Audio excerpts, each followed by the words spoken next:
All right, good evening, everybody, and welcome to the Boise City Planning and Zoning Commission public hearing. A few things to start out with for tonight's proceedings. Everyone from the public entering the hearing virtually has been automatically muted and cannot speak. As the item you're interested in comes up for discussion, you'll be called upon and unmuted. There is a chat function in Zoom, however, this is not part of the record and should only be used if technical difficulties arise. Our procedures for public hearings begins with the presentation from the planning team.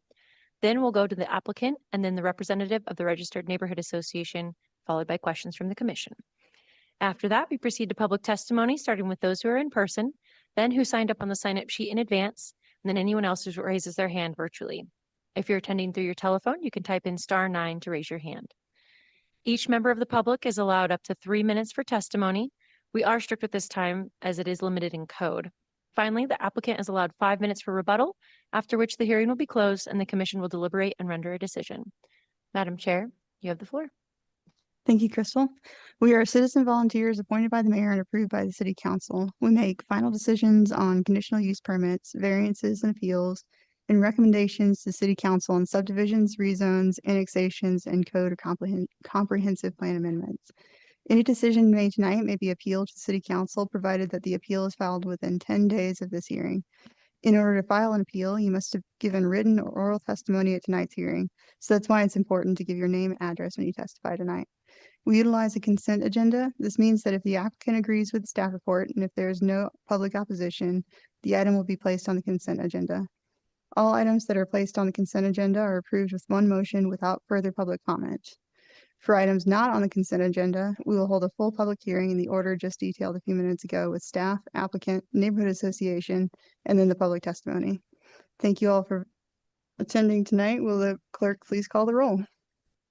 Stanley. Moore. Here. Schaefer. Here. Mooney. Here. Seha. Here. Torres. Here. Doan. Stallings. Here. 6 present, 2 absent. Thank you.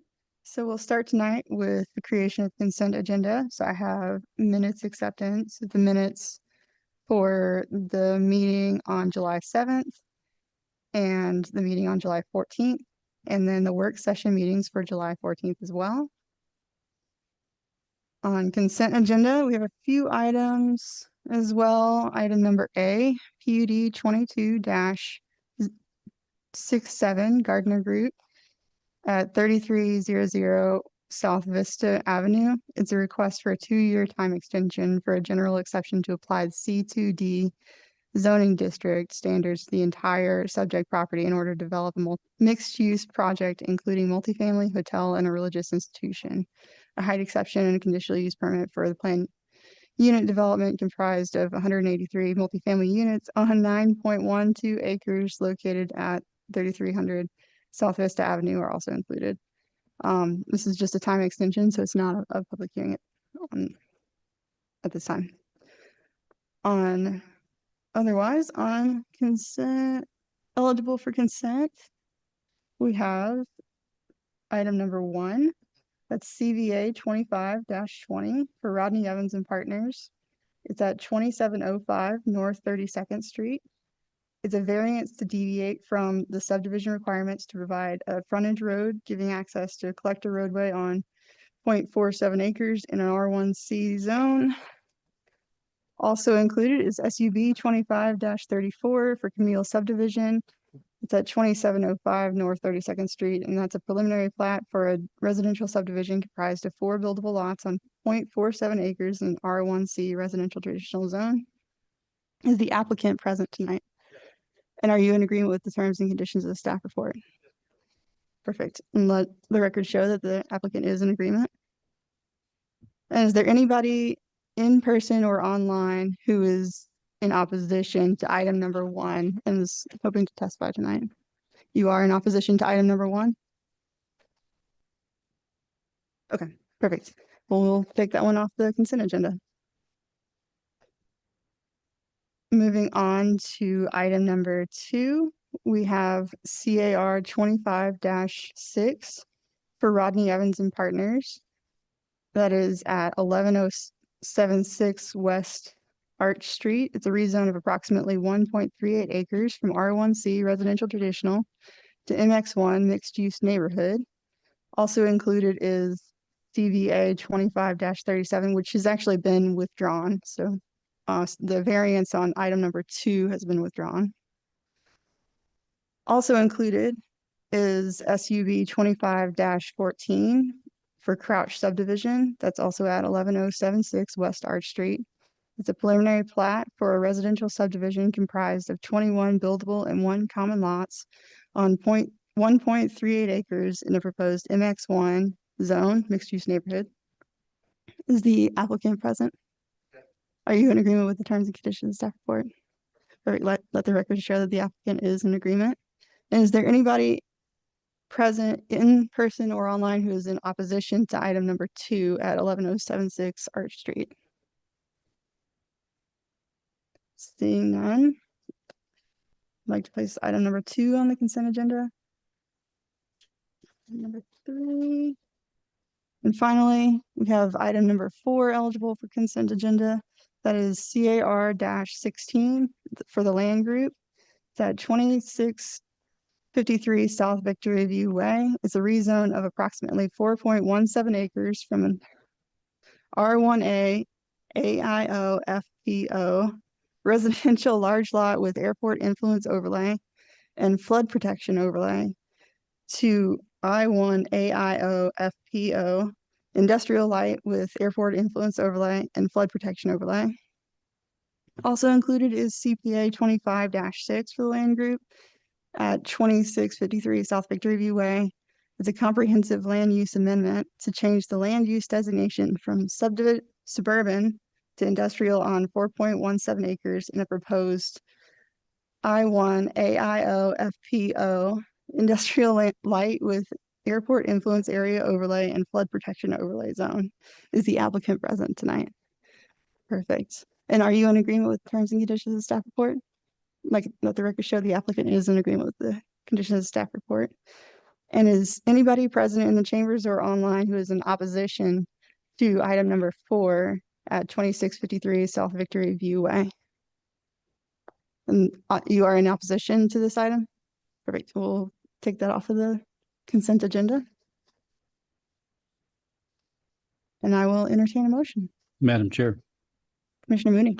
I move that we add the following items to our consent agenda: minutes from the 7 July meeting, work session minutes, and meeting minutes from 14 July. Item A, PUD 2267 at 3300 South Vista Avenue, as well as item 2, CAR 256 with the withdrawn variant CVA 2537 and sub 2514 at 11076 West Arch Street. And that's it. Do you have a second? Second. Madam Chair, Commissioner Schaefer. it's great. He can second. That's great. I just want to make sure we're clear. I want to clarify that we're approving the consent agenda, not adding these items to the consent agenda. Thank you. Yes. Yeah. Thanks. I will still second that. Perfect. And so we have a motion to approve the consent agenda consisting of the meeting minutes and the work session minutes from July 7th and 14th, and item A and item number 2. Will the clerk please call the roll? Moore, Yes. Schaefer, Yes. Mooney, Yes. Seha, Yes. Torres, Yes. Stallings, Yes. all in favor, motion carries. Thank you. All right. Good luck with your projects. All right. So moving right along, we'll start with item number B. This is CUP 23-76. It's a time extension for MVW Architects at 6850 and 6880 South Eisenman Road, a time extension for a conditional use permit for an automotive sales lot on 24.5 acres located in a MX2 DA mixed use general with development agreement zone. Madam Chair, Commissioner Schaefer. I will be recusing myself from this item as I'm a partner at the land group and we worked on the site plans for this particular item. Perfect. Thank you very much. Mhm. All right. Jesse, whenever you're ready.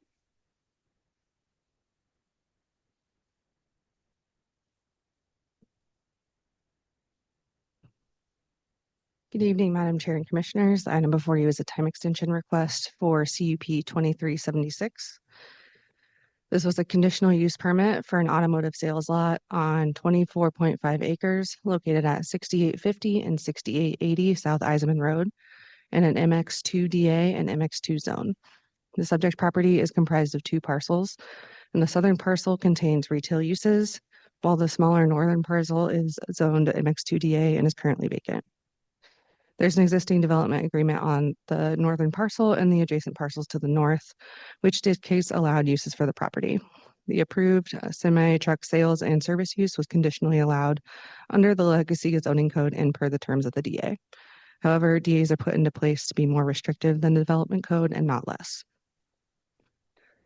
The application for CUP 2376 was submitted on November 27th, 2023, 4 days before the enactment of the current zoning code, which was adopted on December 1st, 2023. On March 4th, 2024, under the Legacy Code, the Planning and Zoning Commission approved the proposal and revised findings were approved on March 11th. The conditional use permits are valid for a 2-year time period in which an applicant must act on the permit by acquiring construction permits and commencing the placement of permanent footings and structures. This includes installing sewer lines, water lines, any streets, and building foundations. The applicant has not submitted construction permits and is currently requesting a 2-year time extension due to economic factors, a delay in closing on the property, and the existing tenants and the outlet mall. While typically time extensions are approved on the consent agenda, the Development Code directs the Planning and Zoning Commission to hold a public hearing to determine whether the approval should be extended if there have been significant amendments to the comprehensive plan or development code that will affect the permit or approval, if there have been significant land use changes in the area or surrounding properties that would adversely impact the project or be adversely impacted by the project, or if there are hazardous situations that have developed or been discovered in the area.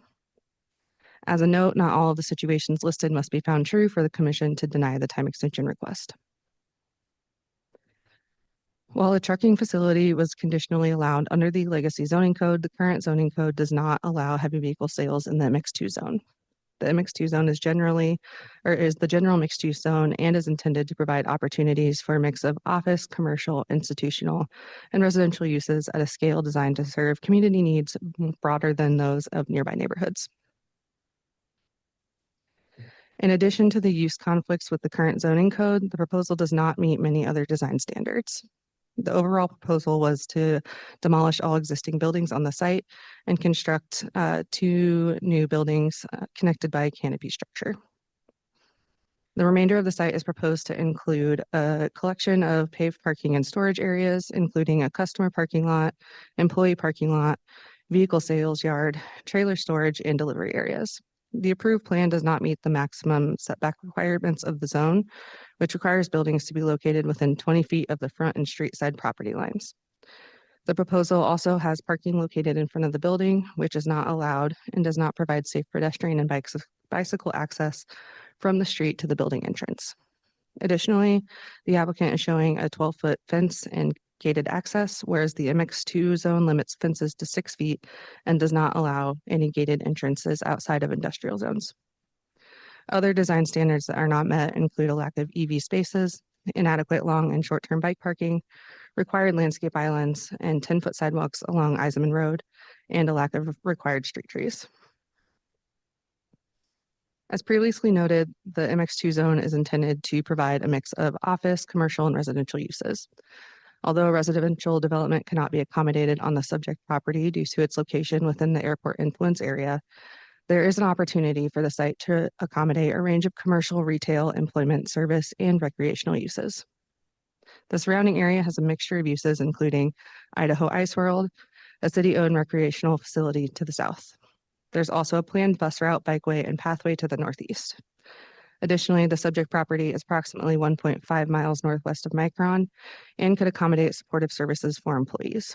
The proposal would instead utilize the approximately 24.5 acre site for a single audio-oriented use rather than the mixture of uses that will support the Urban Renewal District, Activity Center, and Micron campus expansion.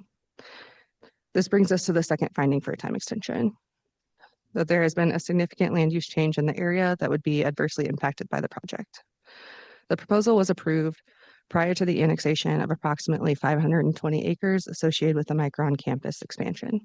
This is a significant land use change that will bring additional employees to the area who will require supportive services nearby, in addition to the previously mentioned location within an activity center and urban renewal district. The addition of 520 acres significantly impacts the subject property, as increased development is now anticipated in this area rather than the parcel being located on the city's fringe. Furthermore, with the adoption of the current zoning code, the subject property is zoned MX2 and the approved heavy vehicle sales use is no longer allowed. As such, the planning team recommends denial of the time extension request, and I'm happy to answer any questions. Awesome. Thank you, Jesse. Next, we'll hear from the applicant.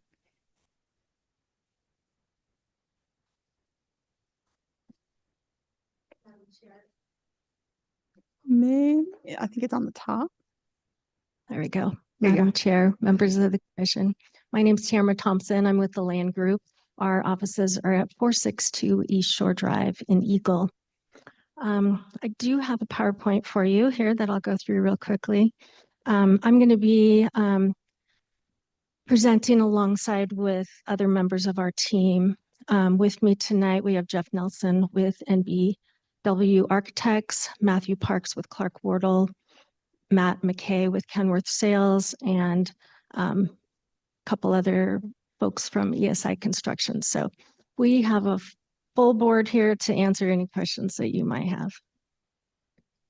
Just to back up a little, I know some of you were here when we went through this the first time.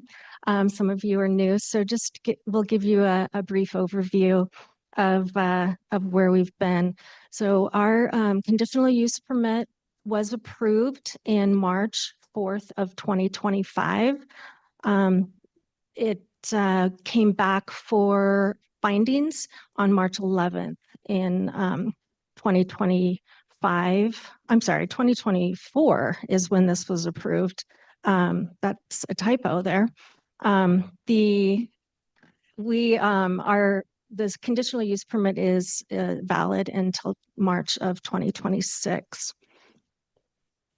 At that hearing that we had on March 4th, we spoke for an hour or more on the value of what Kenworth brings to the Valley. And just to give a brief highlight for those that are new, Kenworth was founded in 1945, and they've been part of the Boise community since 1959. They currently operate off of an 8-acre site by the Boise Airport and have 83 employees. They've outgrown that site and purchased this site out off of Eisenman, which is larger for their purposes, for them to expand. So they have about 3 times the acreage, and they will have 5 different business operations that come out of that site. So we talked about that at the hearing. Different things that I want to go into is just kind of the timeline after the approval. It took 11 months to purchase the property. They did a 1031 exchange into this new site. So they have purchased the site on Eisenman, and it took considerable time in order to do that. There were also leases that go through June of this year on that site. And so working within those time constraints for leases on the property. And then I'm going to let Jeff go through some of these other items, but because they knew the lengthy time frames of how long things take within just to process different items through all cities, not just Boise, but permitting and those types of things. With that 11-month time frame to close on the property, then they did start the conversation for a time extension in March of this year. And now we're just now at this hearing. Let's see, I'm gonna let Jeff, oh, my slides aren't in here. This isn't the right one. Anyway, I had a bunch of other slides that didn't seem to make it here. Some of the other items that I wanted to show you are just how that this site is kind of the heart of the urban renewal district for this area. And that, I wonder if we could give her the right PowerPoint so that, I'm sorry that that didn't happen. My slides aren't on here. Is that the, I don't know, I'm sorry. I just had, my apologies. Doris. While we're waiting on that, some other dates that I want to go over with you is staff has said that this time extension isn't appropriate because of other things that have happened in the city, that the modern zoning code being approved and the Micron expansion. And I just want to go through those dates. And those dates are the modern zoning code took effect in December 2023. This was approved in March of 2024, but under the legacy code because we had submitted during that time frame of when the new code took effect. Micron submitted their application in April of 2023. They came before this board in June of 2023 and were approved at City Council in December of 2023. And again, we were approved in March of 2024.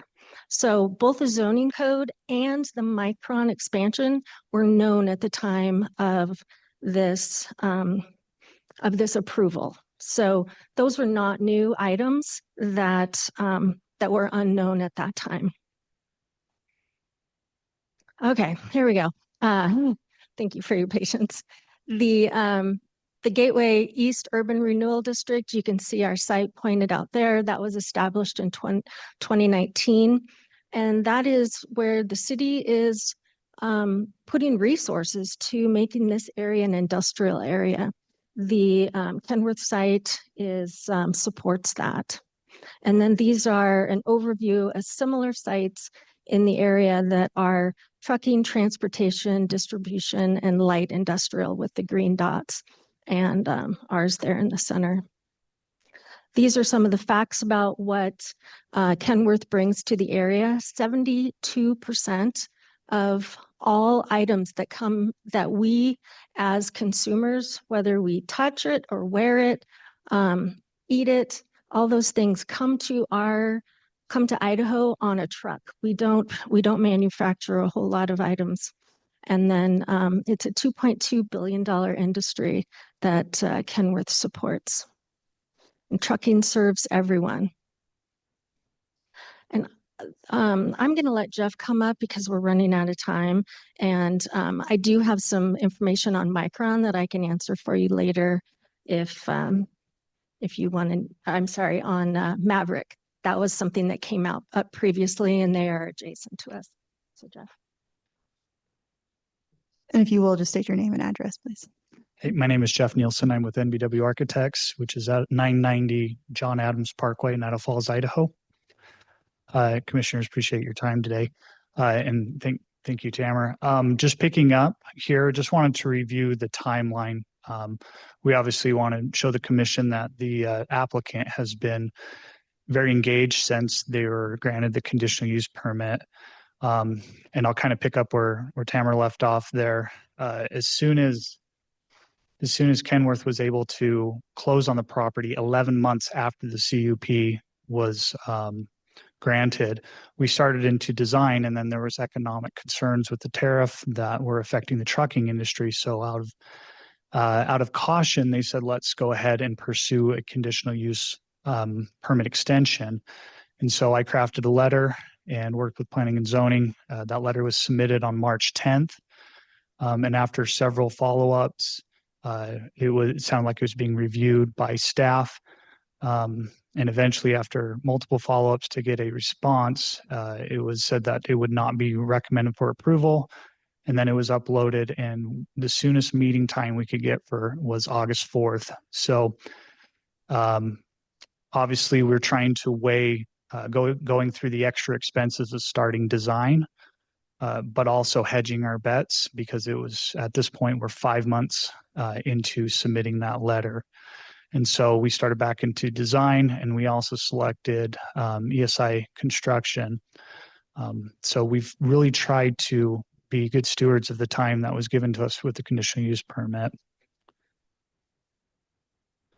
So our request for extension is really twofold. We understand, because of staff's objection to the 2-year extension, that is our preferred. And the reason for that, again, is the giving us more time, our applicant more time to establish economic certainty. An alternative we would like to float out and have entertained is a 6-month extension. And obviously, there are many advantages, but some we wanted to highlight to the city of Boise is a less fragmented process for plan review and approvals. And it also helps with the time lost as this application was being contemplated. Just to give you an idea of what we as architects, civil engineers have to work out here, these are the existing buildings on the site in orange, and the blue building, as well as everything around it, is what it needs to be developed. And as you can see, having this condensed timeline, we're having to deal with both demolition and new construction at the same time. Sorry, one thing I do want to emphasize, we will make the current conditional use permit deadline, but it is very tight. So I want to float that out there. We can make it, but it's not preferred. And again, we've been trying to hedge against that. So just to kind of highlight, obviously the main item in that has to occur, as was stated during the opening, was permanent footings, as well as and/or utilities. We're looking for some clarification. And then the current timeline requires the demolition and construction to be concurrent, obviously working with existing tenants that are there and their timelines. Some of theirs extend past the conditional use permit. And then okay. That is the end of your time, but thank you for presenting, and you'll be available for questions and all that Yes. good stuff. Yeah. Perfect. And then next we will hear from the Neighborhood Association. Is the Neighborhood Association present? Seeing none. All right, we'll move to questions from the commission. Madam Chair. Commissioner Torres I have a question for staff. blanked it. I'm sorry. No, you're okay. Jesse, just a couple questions to clarify. So if they file the permits or they begin construction, they would, at that point, they're covered by what was approved previously. Is that correct?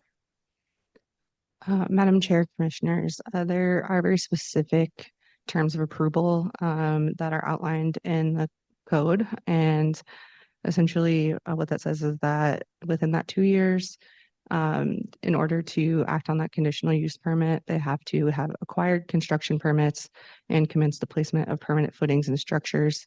Then structures is defined by the code as including sewer lines, water lines, streets, and building foundations. Thank you. Yeah, my brain wasn't working super well, so you explained what I was trying to say better than I did. But it is an and, it's not an or. Is that correct? They have to file the construction permits and construct those things. Madam Chair, Commissioners, that's correct. Okay. And then as a follow-up, this is the first time I've heard of a 6-month extension. Is that something that we're allowed to do from up here, or are we bound by the 2-year extension or denial? Madam Chair, Commissioners, that is a good question. And as this was approved under the Legacy Zoning Code, the very specific condition of approval with this application was that they can be granted 2 2-year time extensions by the Planning and Zoning Commission. One more follow-up. So just to clarify, and I just want to make sure we're all very clear, based on that, we would not be able to do 6 months. That is correct.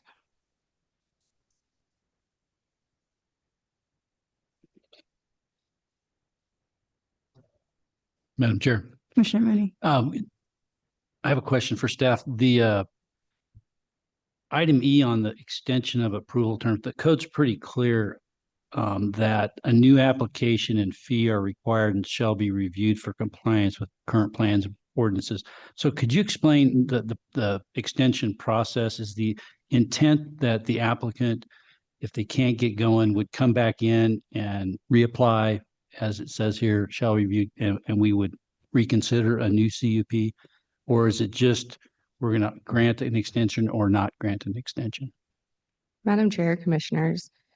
So typically what happens with the time extension is an applicant requests the time extension based on some other circumstance where they could not finish the project in that 2-year time period. In order to grant a time extension, they have to meet some specific findings.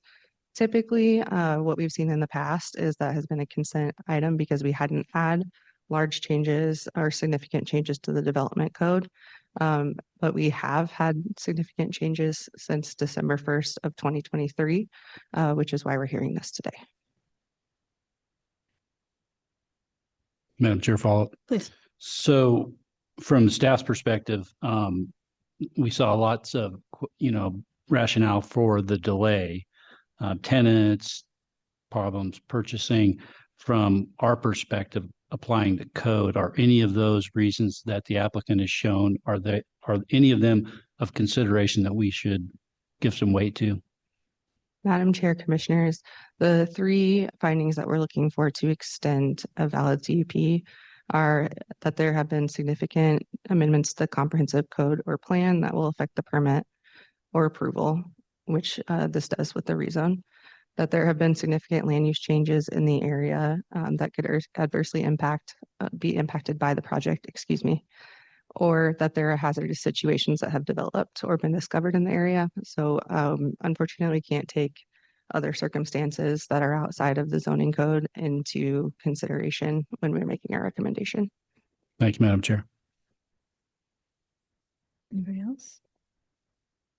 All right, I have a question. So Jesse, I know typically whenever we've seen time extensions, especially for the old code, usually you kind of hold the old code and look at whatever zone it was. Usually, I mean, for example, if it was some sort of commercial zone and it is now a MX zone, usually we compare it. So it's C, whichever, moving to MX, some sort of equivalent. Setbacks are similar or, close enough that the plan meets those setbacks. Like setbacks are similar, uses are generally allowed. The orientation is about right. There's no conflicts with parking. So I totally understand where the city is coming from, saying that the new zoning code is not meeting this for this MX zone. If this was I1 as opposed to MX2, I1, which is similar to the overwhelming majority of the perimeter, would it still not meet some of those requirements for pedestrians and setbacks, or would it kind of be in a more consistent state with the new zoning code? Madam Chair, Commissioners, off the top of my head, I didn't really compare this to the industrial zone because I was analyzing it against the MX zones. Just a gut reaction, maybe. However, there are definitely different setback requirements, different connectivity requirements, different parking requirements within the industrial zones generally that this use would lend itself to meeting more easily than those of the MX2 zone. I suppose I might be able to direct that to less of a general question. I think one of the biggest issues that I understand from the staff report is the frontage deal with so much parking in front and the building's kind of in the middle. And I totally understand that's due to the way the circulation has to happen around the building. That makes sense. Is that as big of a deal in the I1 zone as it is in the MX2 zone? Thank you for the clarification, Madam Chair. In the I1 zone, there are more, it's more flexible to the circulation that would be expected for trucking and, light industrial kind of use than the MX2 zone. Perfect. Awesome. Thank you. Right, last call for questions. I'll ask one more. Commissioner Torres. So just for clarification purposes, the modern zoning code was passed by council in, I believe, in July of 2023 and by P and Z in April. Is that correct? Madam Chair, Commissioners, I think that's the general timeline, and then it was adopted and in effect on December 1st, 2023. And that was 4 days after this was submitted. Is that Correct. correct? Okay, thank you. So, well, if there are no other questions, we'll move to public testimony. If there's anybody in person or online who wishes to testify on this topic, please either come up or raise your hand if you're online. Seeing none. We'll close the public, or no. It's you're able to do a rebuttal if you'd like. I don't know if there's much for you to rebut, but you're welcome to say any other piece.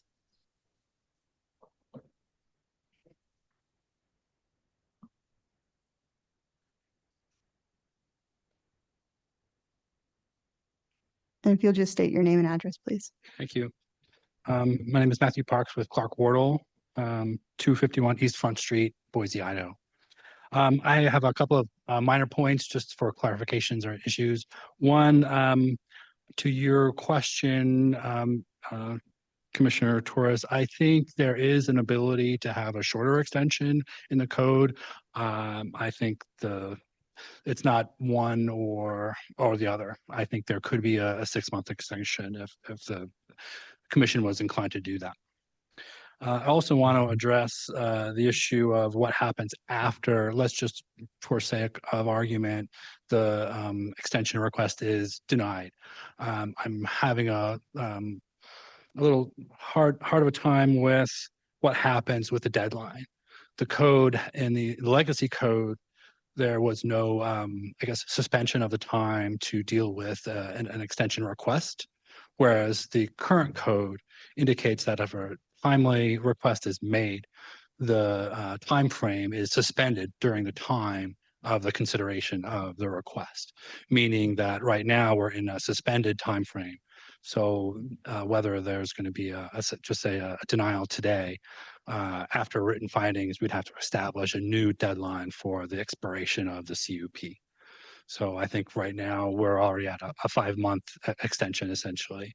And I think we're again, to be very, very clear, we want to meet those deadlines. This is a condensed set of deadlines due to economic forces, but if we can do it, we'll accomplish the requirements, but it would be a lot, not only time frames for the applicant, but staff as well, as we're going to have a lot of, I guess, work from staff to accomplish the meeting the deadline. With that, I don't have any additional points, but is there any questions based on my statements in the rebuttal? I think no further questions from the commission, but we'll have deliberation after this. So if you've got nothing else, thank you very much for your time. Thank you very much. Perfect. And with that, we will close the public hearing and the item is before the commission. Do I have a motion? Point of order, Madam Chair. Commissioner Torres. I know we normally are not able to ask questions during this time, but can we clarify with staff about the suspension of that time frame before we make a motion? Is that something that we're allowed to do? Crystal, I'm going to look at you.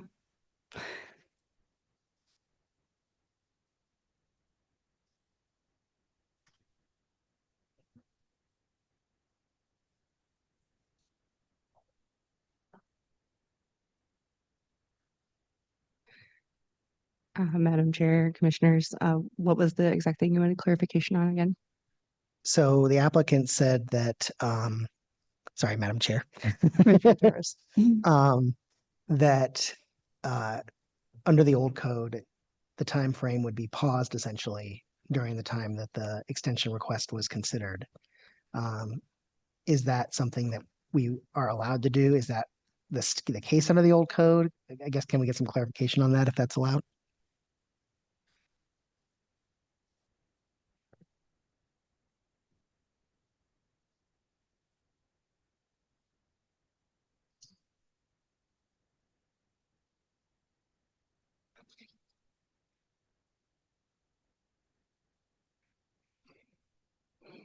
Madam Chair, Commissioners, yes, they are able to suspend that time with the extension. Jesse, you said they are able to? That is correct. Madam Chair. Oh, sorry. John, if you want to do it, you can do it. Commissioner Torres. I move that we deny the time extension for CUP 23-76 with all the terms and conditions in the staff report. Second. Perfect. Well, I have a motion by Commissioner Torres and a second by Commissioner Seha. Any discussion, Commissioner Torres? I've struggled with this. This actually was I believe this was heard at my very first hearing last year. So I remember that. Having said that, I find the arguments by staff that the code has changed. The city has annexed a whole bunch of land since during that time. You know, the fact that we can't consider these economic factors, whether, you know, even if they do impact the project. I find all that convincing, and I'm based on that, I feel there really isn't anything we can do here based on the code. And that's why I'm moving to deny it. Thank you, Commissioner Madam Seha. Chair, I have nothing to add to that. I mean, I think the code is pretty clear. Perfect. Any other? Perfect. Well, I'll just kind of chime in. I agree with Commissioner Torres and appreciate the question about, you know, the time elapsed during coordination for the extension. That kind of seems like a happy medium to get basically the compromise request. But agree that, you know, our approval criteria is fairly clear. It's pretty clear. And, you know, I think with the change to the zone, I think I agree with the city's interpretation that the modern zoning code in this instance has changed, and that is one of our approval criteria. So with that, I'm in support of the motion. The motion is to deny item number B, CUP 23-76, a time extension for conditional use permit at 6850 and 6880 East Eisenman. Will the clerk please call the roll? Moore, Yes. Mooney, Yes. Seha, Yes. Torres, Yes. Stallings, Yes. all in favor, motion carries. Thank you. All right, moving right along to item number 1. This is CVA 25-20, Rodney Evans and Partners. Before we do that, are we all good without a break? Do we need a break? Good, cool. All right. CVA 25-20, Rodney Evans and Partners at 2705 North 32nd Street, a variance deviate from the subdivision requirement to provide a frontage road giving access to a collector roadway on 0.47 acres in R1C residential traditional zone, and SUB 25-34 for Camille subdivision at 2705 North 32nd Street, preliminary plat for a residential subdivision comprised of 4 buildable lots on 0.47 acres in an R1C residential traditional zone. And first we have staff.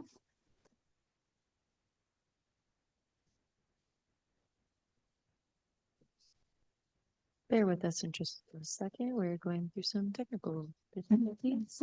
Whenever you're ready. Lucky for all of you, I'm out of dad jokes to hold time, so.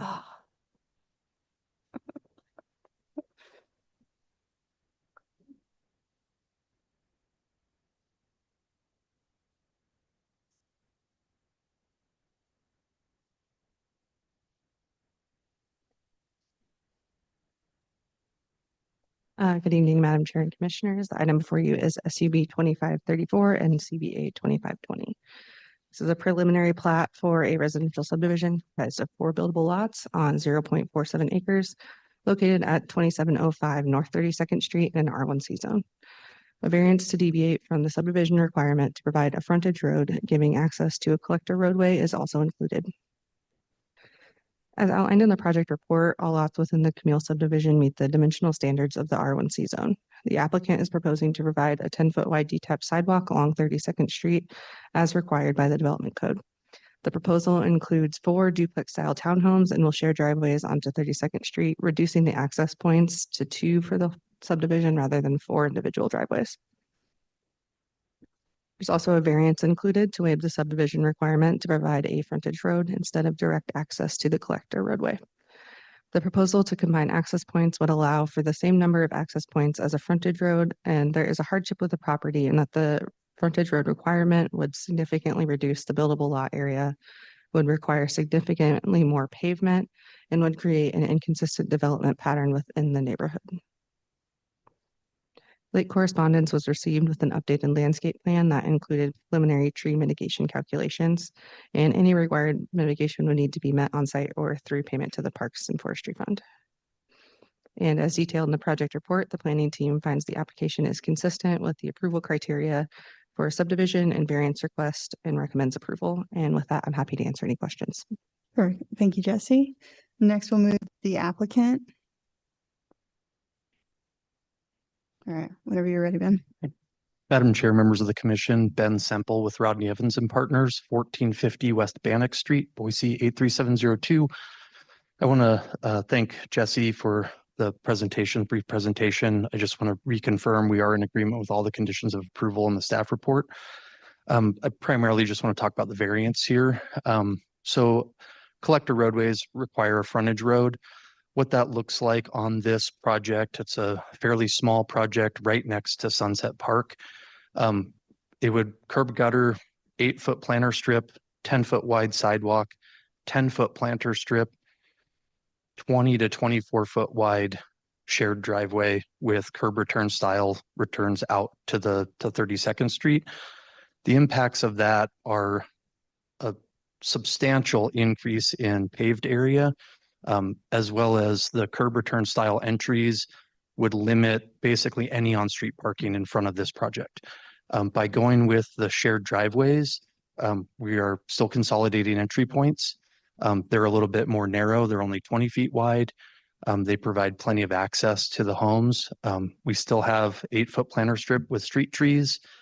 We still have a 10-foot wide sidewalk, but then we have substantially more room for landscaping between the back of sidewalk and the homes, without it being a lot of pavement in there in that space. So, and as Jesse mentioned, there's about a 50% reduction in the buildable area of the lots that gets created because our setbacks are measured from the back of the common drive or the frontage road that would be there. We feel really good about the design of the project. The homes will be very cohesive with the surrounding area. The development pattern along 32nd Street, even though it is classified as a residential collector, operates or feels more like a local street when you drive up and down. A lot of direct access to it from existing driveways, single family homes along there. And that's really what we're proposing to maintain that kind of feel along there. There's currently no sidewalks in front of this project. There's about half of the lot is probably covered with bamboo. And so cleaning that up and getting some nice new landscaping in there, fully mitigating for any tree removal.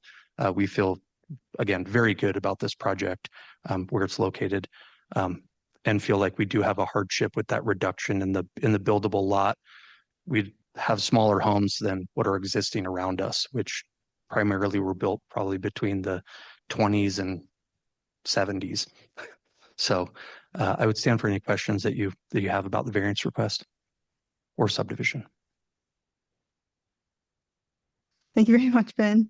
Before we get to questions, we'll check in with the neighborhood association and see if there's anybody online or in person. Seeing none, move on to questions from the commission. The neighborhood association? Well, we're going to take questions from the commission and then we'll get to public testimony. Just hang tight for just one moment. Any questions? Madam Chair, Commissioner Mooney? I've got one question for the applicant. The requirement, subdivision requirement for a frontage road on a collector seems like a pretty interesting code issue. Do you see problems with this down the road that we need to consider in the code repair process? Madam Chair, Commissioner Mooney, I think that in certain circumstances, a frontage road would be appropriate. If the lots were deeper or larger in some case, or if there was more lots that were coming off of this, I could see a frontage road being appropriate. In this case, I think that the variance, I mean, it was the only opportunity that we had to pursue not doing the frontage road. So I don't think that necessarily it's a problem in the code. I think just the applicability to this parcel itself was just, led to our variance request. Thank you, Madam Chair. Thank you. Any other questions?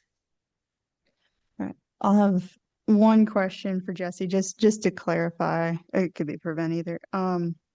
So this variance is just for the frontage road. There's no variance for landscape buffers or sidewalks or anything like that. It's just to omit the frontage road, essentially. Madam Chair, Commissioners, that's correct. No height variance. Yeah, Madam Chair. Commissioner Schaefer. Yeah, on that same line of thinking, Jesse, just to confirm for everybody here, and all the proposed lot sizes meet the code. So there's no deviations from code requirement in that regard. Madam Chair, Commissioners, that's correct. The only item that the variance is considering is whether to allow a variance from the frontage road requirement along a collector. Great, thanks. Thanks. All right. Well, seeing no more questions, we'll move on to public testimony. And I have William Folks signed up. I'm guessing that's you. Please come on up. And if you'll state your name and your address for the record, you have 3 minutes. Madam Chair, Commissioners, thank you. My name is William Folks, 3011 Taft Street, Boise, Idaho, 83703. So I'm here to protest in the strongest terms possible for safety reasons.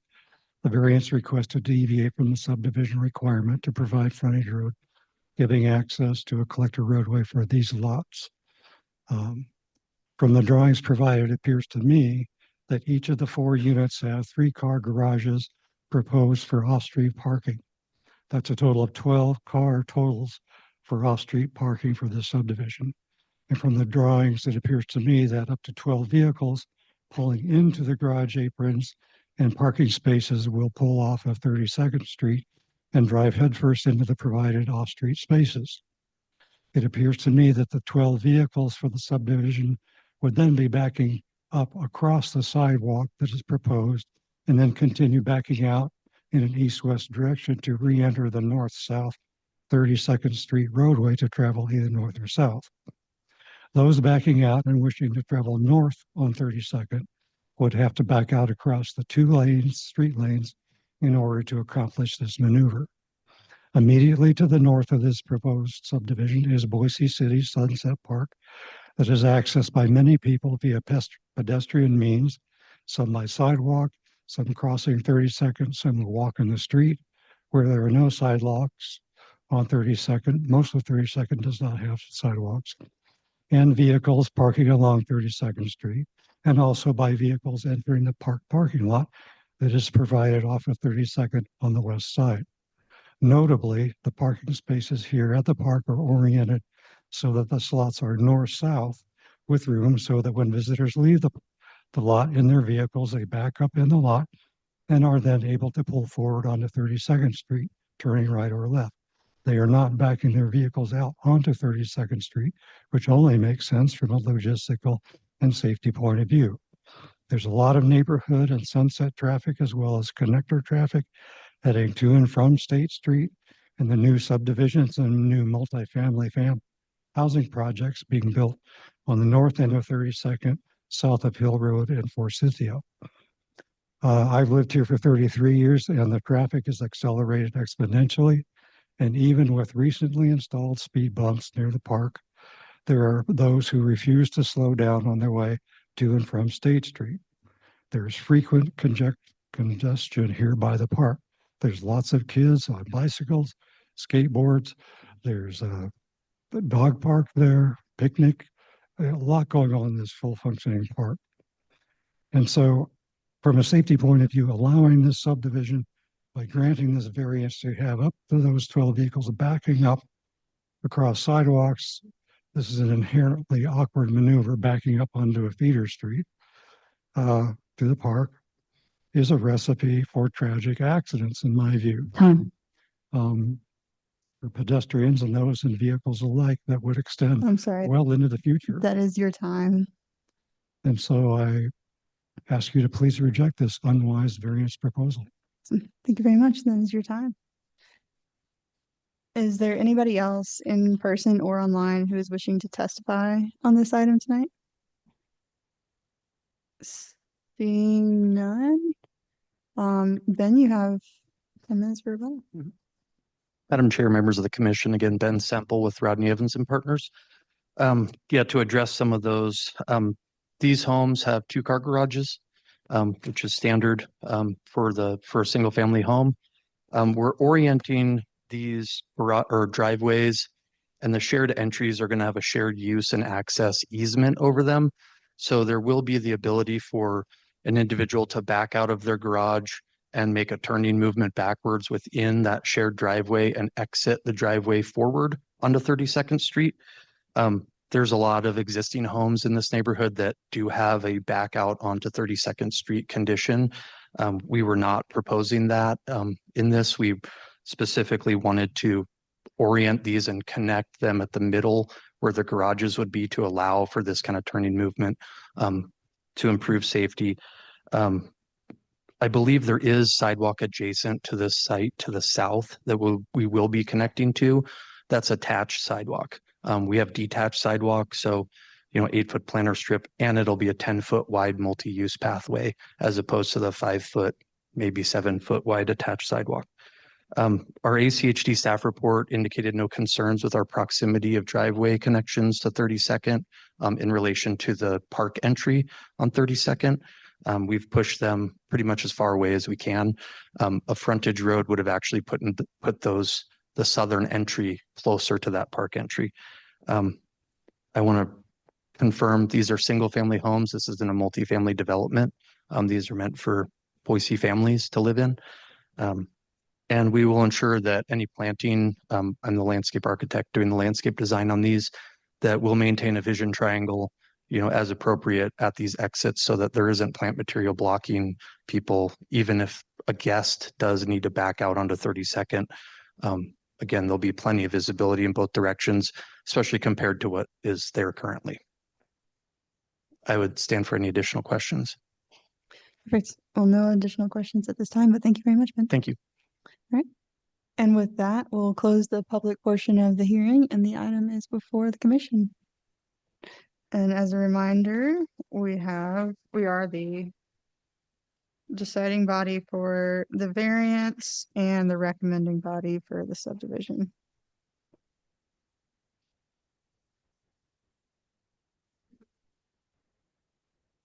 Madam Chair. Commissioner Schaefer, I thought I heard something over there. I move to approve CVA 25-20 and recommend approval of SUB 25-34 with all the terms and conditions of staff report. Thank you. I have a motion. Do I have a second? Second. All right, perfect. I have a motion from Commissioner Schaefer and a second from Commissioner Torres. Is there any discussion, Commissioner Schaefer? Yeah, thank you, Madam Chair. I'll be pretty brief here.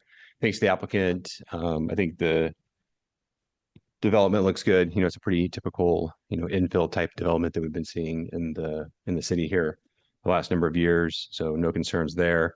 I understand the safety concerns regarding the variance request. But quite frankly, I think that we found a little bit of a gap within the code here that, a frontage road, in this case, more of a shared driveway or a parallel shared driveway would be a little bit out of place on 32nd Street. I think there's a lot of existing homes that already have driveways, that exist there on 32nd. So, quite honestly, I feel like that frontage road would just be out of place in this development. And I agree with the applicant that it would just kind of chew up, landscape and buffer. And meanwhile, we've seen so many of these applications where people push back on detached sidewalks and the pathway widths and things like that. And this development is checking all those boxes, right? So I'm good with the proposal as presented to us tonight and in support. And again, I do understand the safety concerns of the development, but I don't necessarily share those concerns per se. Thank you, Commissioner Schaefer. Any other, Commissioner Torres? Yeah, Madam Chair. I want to echo Commissioner Schaefer's comments. I also just want to note that I think that the shared turnaround space essentially will hopefully mitigate some of your concerns. Obviously, it's not perfect, but few of the things we hear up here usually are. So hopefully that will address those concerns, and that's why I'll be supporting the motion. Great. Any other comments? Awesome. I'm also in support of the motion. I think this is a good compromise, same number of curb cuts, more landscape, less hardscape. I think it meets all the intent, and yeah, like Commissioner Torres said, hopefully that helps alleviate some concerns about the backup space that is available. And with that, we have a motion to approve CVA 25-20 and a motion to recommend approval of SUB 25-34, both at 2705 North 32nd Street. Will the clerk please call the roll? Moore, Yes. Schaefer, Yes. Mooney, Yes. Seha, I'm sorry. Say hi. Yes. Torres, Yes. Stallings. Yes. All in favor, motion carries. Thank you. All right. We're still good. No break. Good. Cool. All right. Moving on right along to item number 3. We have CAR 25-11 with Diane Kushlin. I hope I said that right. I'm sorry. At 1705 through 1817 West Residue Street and 703 through 704 North 18th Street. It's a rezone of approximately 2.20 acres from R2 HDO residential compact with historic design overlay to R1C HDO residential traditional with historic design overlay, and a rezone of approximately 0.09 acres from R2 residential compact to R1C residential traditional. First up, we'll start with staff. David, whenever you're ready. Thank you, Madam Chair, members of the commission. The applicant is requesting a rezone of approximately 2.2 acres from R2 HDO, which is, as noted, a residential compact with historic design overlay, to an R1C HDO residential traditional with historic design overlay, and a rezone of approximately 0.09 acres from R2 to R1C for properties located at 1705 through 1817 West Rescue and 703 and 704 North 18th Street. The subject properties are located along Rescue Street between 17th and 19th Street within an established residential neighborhood containing 9 existing single-family homes.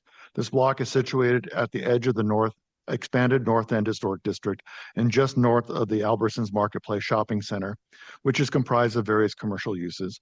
The area is located within both the Downtown Regional Activity Center and the State Street 21st Street Neighborhood Activity Center. In addition, there's a level 1 bikeway located within the neighborhood and adjacent to the site. And the number 9 bus route, which is the best-in-class bus route, runs along State Street with the bus stop approximately 800 feet to the south. The subject property and the surrounding neighborhood are designated compact on the future land use map. The existing R2 zone and proposed R1C zone are consistent within the compact land use designations.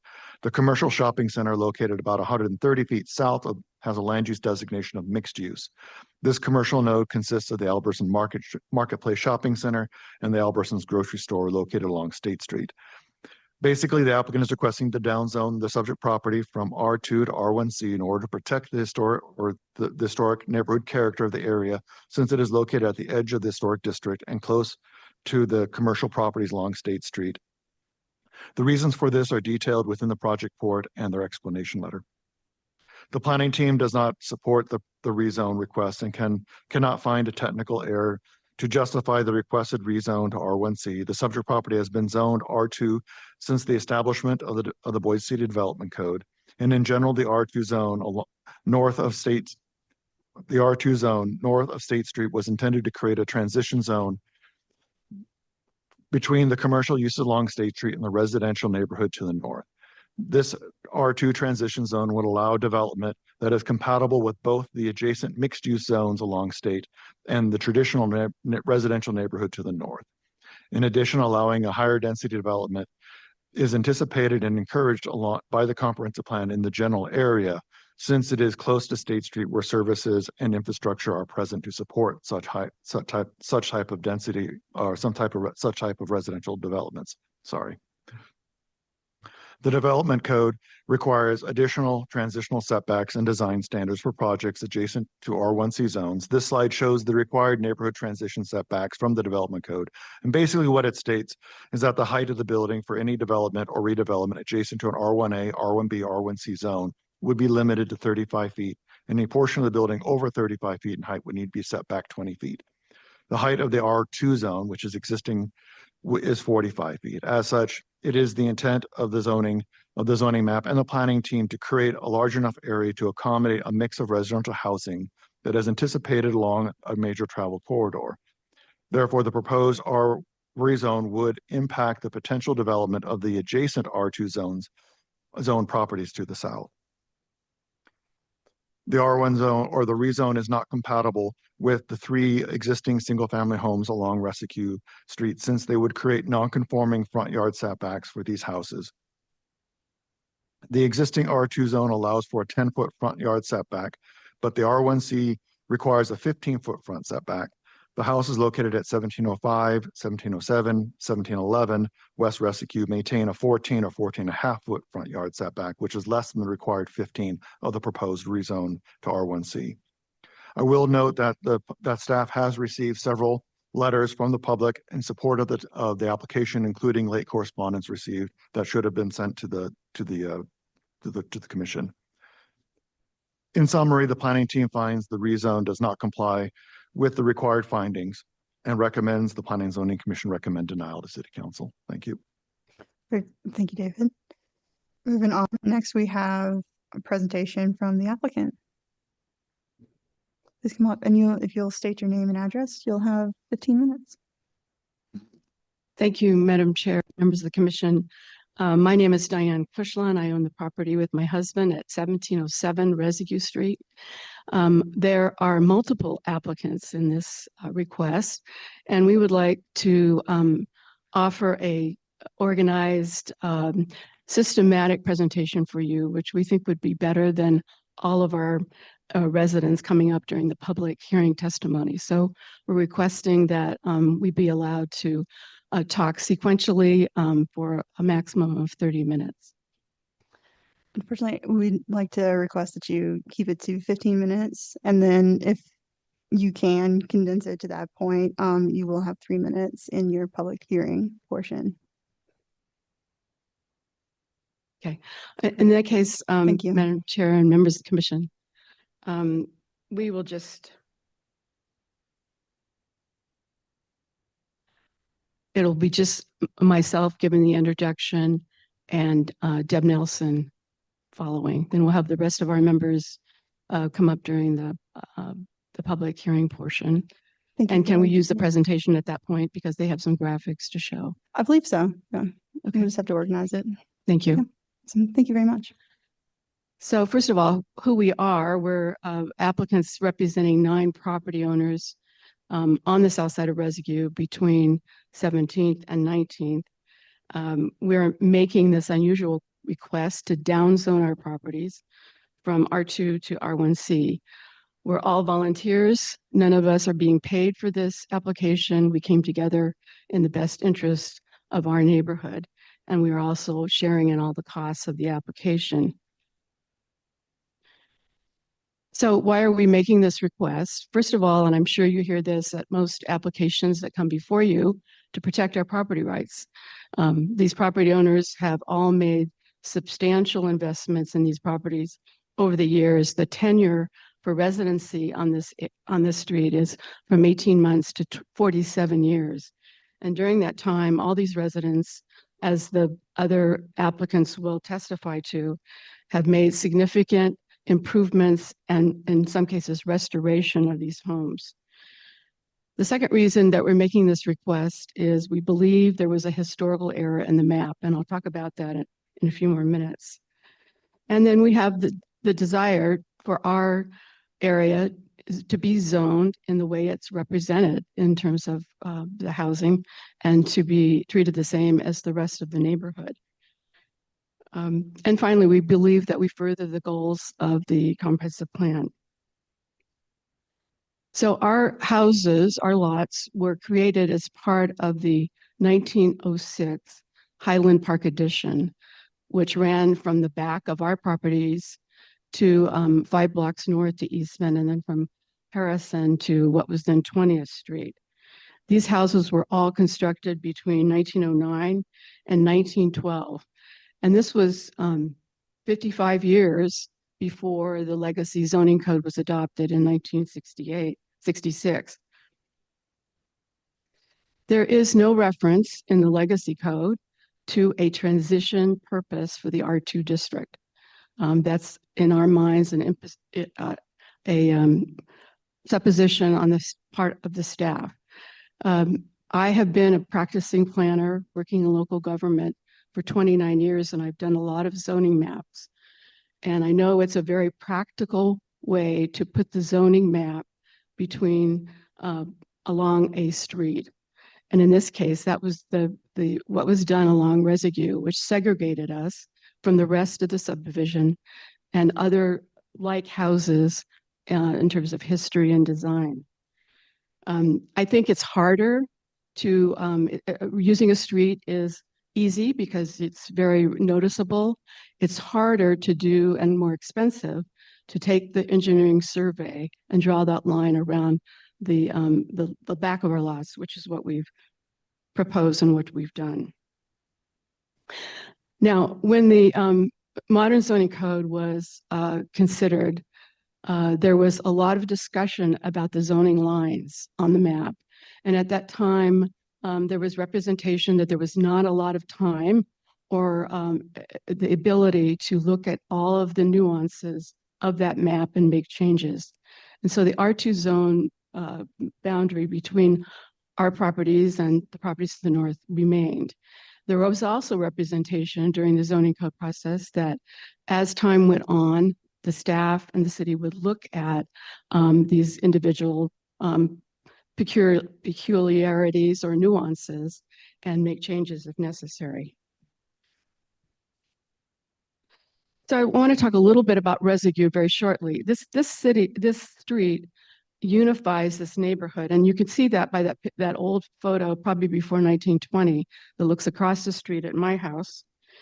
And it's a street that unifies. It's not a street that is a divider. We all have porches that look out across the street at our neighbors, and we were represented in a national magazine, Cottage Living, in 2006, as being representative of the North End neighborhood and the character of that neighborhood with that street. For 26 years, I've lived in that neighborhood. I've sat on that porch during the summer and watched the parade of bicyclists and other wheeled vehicles and walkers go by and had lots of interaction. I believe people walk that street because it's walkable. So the other issue for us is that after the legacy zoning code was adopted, at that time, there was not a lot of consideration for historic preservation. But in the 1970s, the city's Historic Preservation Commission was created, and the overlay districts, the National Overlay Historic District, and the expanded were created. And our properties, again, are in the southern end of those, and we feel that's another reason why the zoning line should coincide with them. Then we want to be treated the same as our neighbors to the north, and we want to be in a zone that reflects the characteristics of our neighborhood. And you can look at the purpose statement here for the R1C and the R2, and it seems to us that we more fit the purpose of the R1C than the R2. And these are pictures of some of the houses across the street from us. Finally, we think, as David said, we're consistent with the land use map. There's a vision for this overall city that says we want to be stable neighborhoods and vibrant mixed activity centers. We don't think those are mutually exclusive goals or vision. We also support in this request many of those goals to protect historic structures. And finally, that last statement from the code is specifically is to this. We are requesting a zoning to facilitate historic preservation. So I thought I'd turn it over to Deb.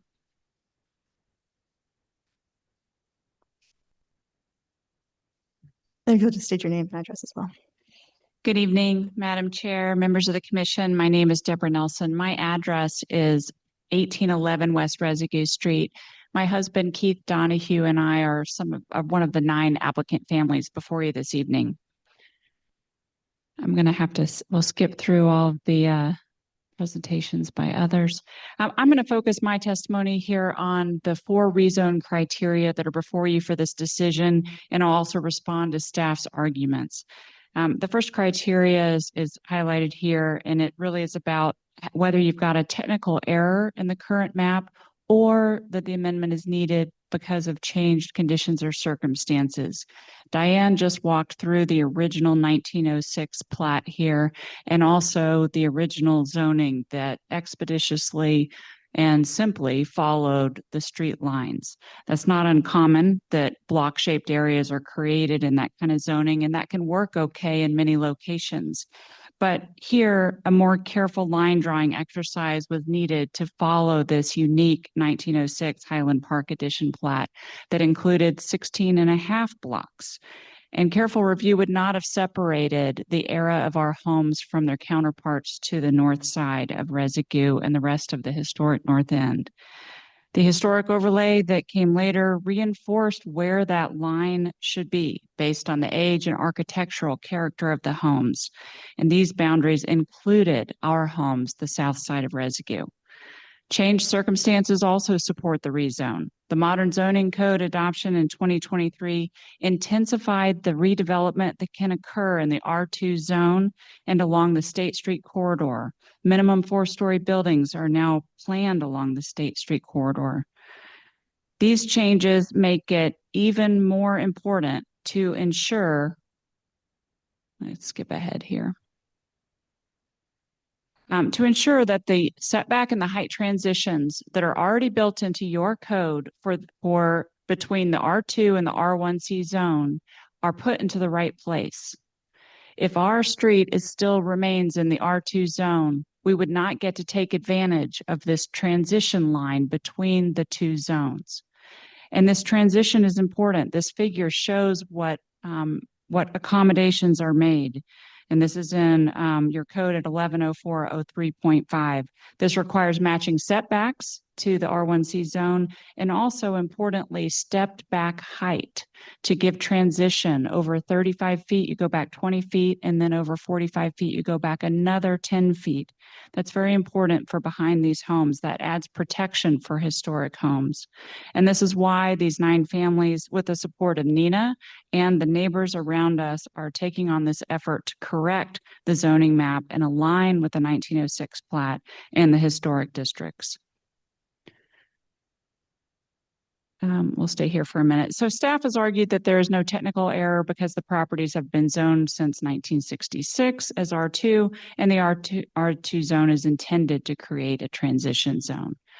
So the fact that the zoning error occurred with the original city code in 66 does not justify the error or change the fact that the boundary simplistically followed the road when it should have adhered to the original plat and the historic construction lines. The subsequent historic overlays that place that boundary to the south of our homes confirms that. As to the desired R2 transition zone, this still exists to our south, creating separation of State Street and the commercial uses in the mixed use zone. The staff report says that our street in particular must remain in R2 because the city wants a 200-foot R2 transition area.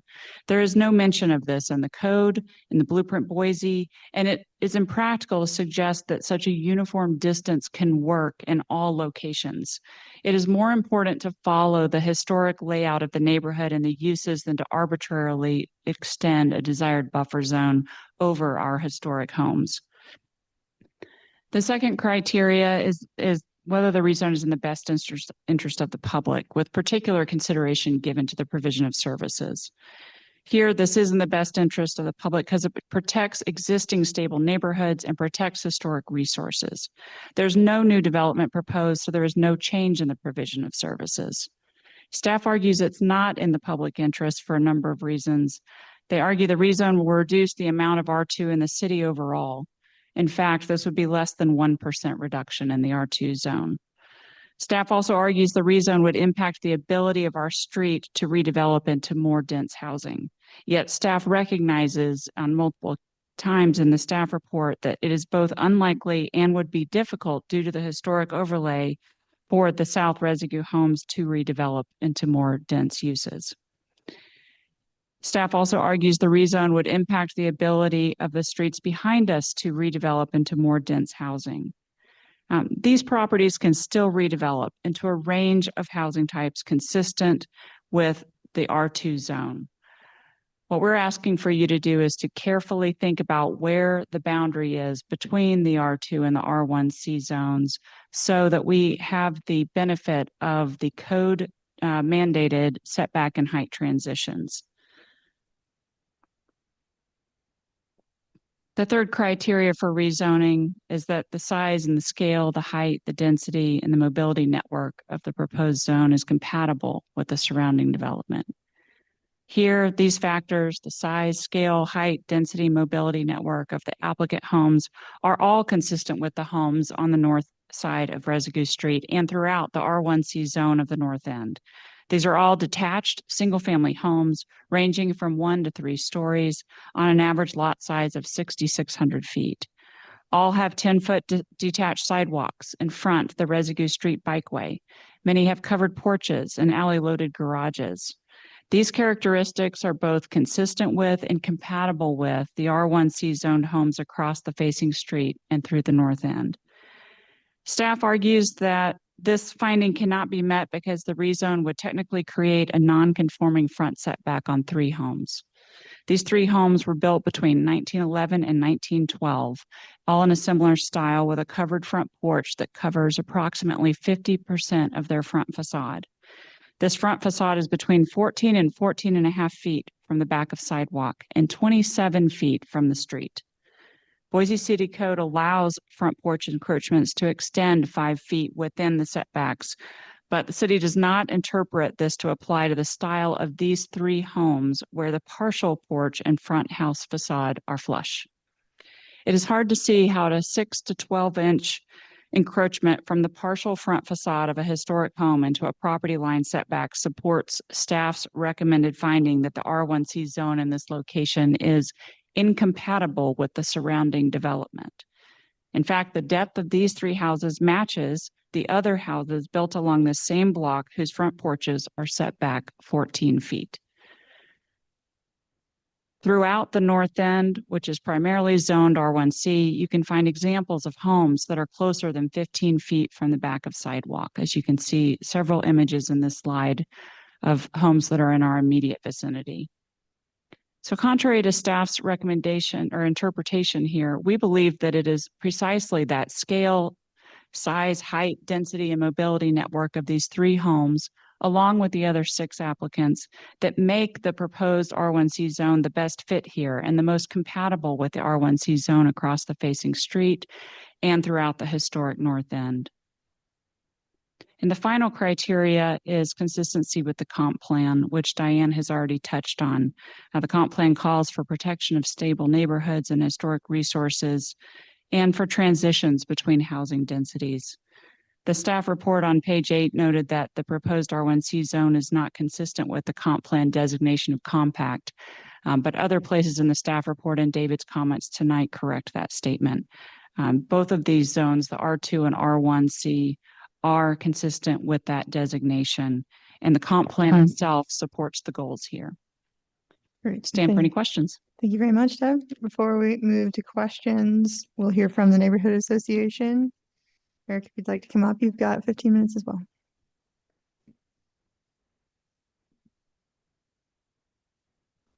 Good evening, Madam Chair, Commissioners, my name is Eric Hagan. I'm the North End Neighborhood Association President. I live at 809 North 18th Street, which if you're looking, it's just about a block away from this. So we've been discussing with the neighborhood about this for quite some time, and we had one of the neighbors come to our board meeting on Tuesday last week and presented to us basically what they presented to you guys here today. And as a board and with 10 people voting on our board, we voted to support this project because we feel it's the right thing for the neighborhood. That area right there where Washington and 18th meet up with the shopping center is kind of a pinch point. And we'd like to be able to try to buffer that as much as possible. So with all that in consideration, we are in support of this request. That's it. Thank you very much. Right. With that, we will move on to questions from the commission. Madam Chair, Commissioner Safo. I think I have one or two questions. The first one is, well, actually, they may all be to staff. The first one for Mr. Mosier. I don't recall in the old code, and I think Deb alluded to this specific conversation about transition. As a member of the Modern Zoning Code Advisory Group, I know we spent quite a bit of time when we were discussing the Modern Zoning Code at that time, transitions, but I don't recall that there was that level of detail in the previous code. Madam Chair, members of the commission. Yeah, it's not codified, and they're correct on that. So it doesn't go into that level of detail. It's more of a rule of thumb. I did say approximately 200 feet. And usually looking at that, I think if you look at the Modern Zoning Code when we're trying to adopt it, they looked at some of the major travel corridors like State Street, and they drew an 1/8 mile boundary up the center line. So about 300 feet on either side to create that transition. Any R1, A, B, C zones in that area that are within a compact or mixed use land use will be then converted to R2. And that's generally kind of what I was falling back on when looking at this. But it's not codified. I was just sort of referencing it as a rule of thumb and an approximate distance that we're trying to create. And so that would actually be usable. Okay, so please, my second question. So just to clarify, the rezone from to down zone, there's no guarantee that by down zoning, these homes that, if at some point in the future, one of them was purchased by a developer and another landowner, property owner, that they wouldn't come before us and we would not upzone, essentially, right? There's no guarantee that if we downzone, that it will in perpetuity stay at that. Madam Chair, members are correct. That is correct. At some point in the future, if the rezone was approved to R1C, a future owner could come back and request a new rezone and bring it back to R2, and then it would go through the same process if that's what you're asking. Okay.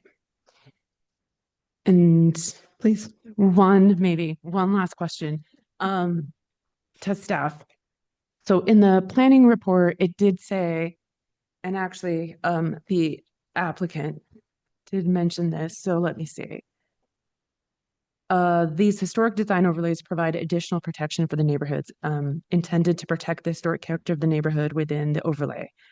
And then there was some additional information.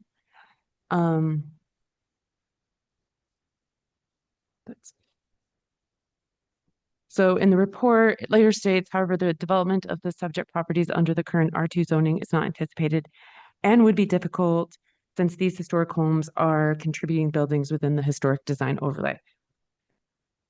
Have we, to your knowledge, have we seen homes within the historic overlay that have not been preserved? Madam Chair, members of the commission, that does happen. We do have contributing structures that have not been maintained over time. So yes, that does happen from within the historic overlay. if that's what you're asking. Okay.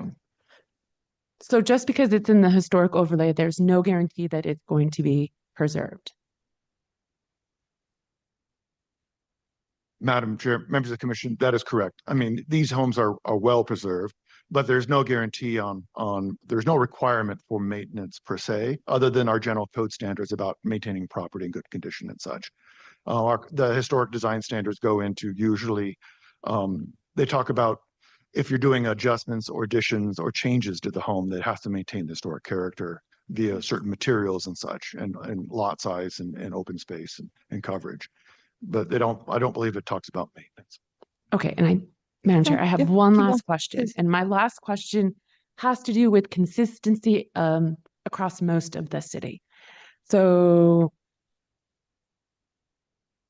you talked about a 1/8 of a mile distance from, like, let's just say State Street. So when I look at State Street and I look at our zoning map, I can think of one location where we are within 1/8 to 1/4 of a mile from a transit-oriented development on Collister and State, and we have the lowest density at R1A, and that's the Sycamore overlay. Madam Chair, members of the commission, to address the Sycamore overlay, that is actually, that has a specific plan to it and a master plan to it. So that was approved by council and codified into the comprehensive plan as that sort of urban, to maintain the rural agricultural feel of that area. So that there are very specific standards that apply to that in particular. Okay, thank you.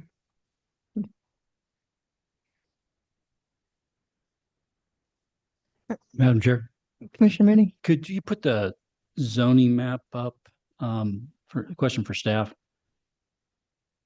The applicants obviously made the point about this R2, and from a consistency perspective, piggybacking on Commissioner Sayah's point, I was hoping to reference the zoning map. We've identified 9 parcels here, 9 properties, but if it's a consistent legal argument that we would need to take into account in the code, then this should extend all the way up our 2 properties in this expanded North End Historic District overlay. That's my question, is why are we only dealing with 9 here? Just because we have an application from these 9 property owners when we might have a issue with many others? Madam Chair, members of the commission, that is correct. I mean, the application is before us is because it's the 9 property owners here submitted an application, and once that application is submitted, that's what we have to review. And that's what our focus has been narrowed on for these 9 parcels because of that. Thanks, Madam Chair. Yeah. So from the first approval criteria is regarding the technical error. Obviously, we just heard that there's a statement that the city has made this error, but I understand from your staff report and our staff review of that is that there was no error made. This was an intention to make these R2 parcels. Madam Chair, members of the commission, I mean, that is the staff's argument, and that's what I contend, that this was done by design, that the R2 zone was created. It had to be, there has to be a boundary someplace. Rescue is a collector, and as such, that's kind of the boundary. I understand their argument that this is within the Highlands neighborhood to the north. The McCarthy neighborhood to the south was platted at just around the same time as this, and it was platted as residential neighborhood.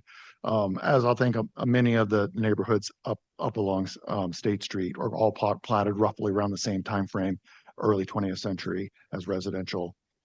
So that's kind of, that you're correct. It is staff's intention and an argument that was intended and done by design. Okay, good. Another question regarding the allowed uses. Obviously, the applicant and the neighborhood and the neighborhood associations concerned about allowed uses in the code that wouldn't be protected by the overlay. Can we look at the code and can you, and this is a question for the applicant as well, is what kind of allowed uses are going to make it through the overlay and cause a problem, which is what the fear is here. Madam Chair, members of the commission, I could bring up the allowed use table. It would give me a moment. I'd have to go online to do it for the R, but they are very similar in some ways to the R1C and the R2 as far as the residential. The one thing that the R2 does have is that it doesn't have, the R1C has a density limit, or a density max, I think 12.4 units an acre. The R2 doesn't have one set because it's intended to support a little bit higher density. So, and as such, the different type of product types that you'd see in there, like maybe triplex, fourplex, would be easier to get in into an R2 zone than one R1C zone, because assuming you can meet the setbacks, parking, or the other requirements, they might build a fit on parcels that the R1C wouldn't necessarily support. The main point I would argue too is if the subject property or subject area is rezoned to R1C, then the transitional setbacks, as noted in my report and in Ms. Nelson's report, would kick in, and then that would limit the height of those abutting parcels to the south, making that a little bit more difficult to see the fulfillment of what the mix of housing types that we're trying to get.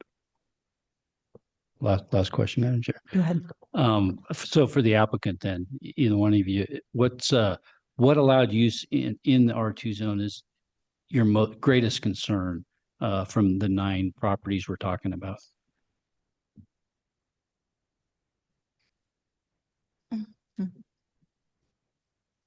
Madam Chair, Commissioner Mooney, I can't speak for each individual about what is their particular individual most concerning item, but I can just speak generally that as you have encroaching incompatible development, particularly from height, you do threaten historic homes.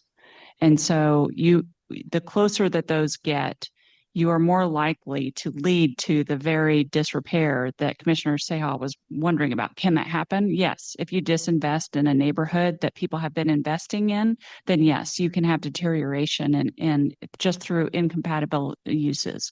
So from what I've heard people talk about the most in our neighborhood, I think that incompatible height is probably the most pressing. You've also got more commercial uses that are allowed in R2 that are not allowed readily in the R1C. And as David already mentioned, you've got the higher density and intensity of the residential uses. And really, I don't think anybody in the neighborhood is concerned with a duplex that's allowed in the R1C. It's the towering height that can come with that multifamily complex. Thank you, Madam Chair.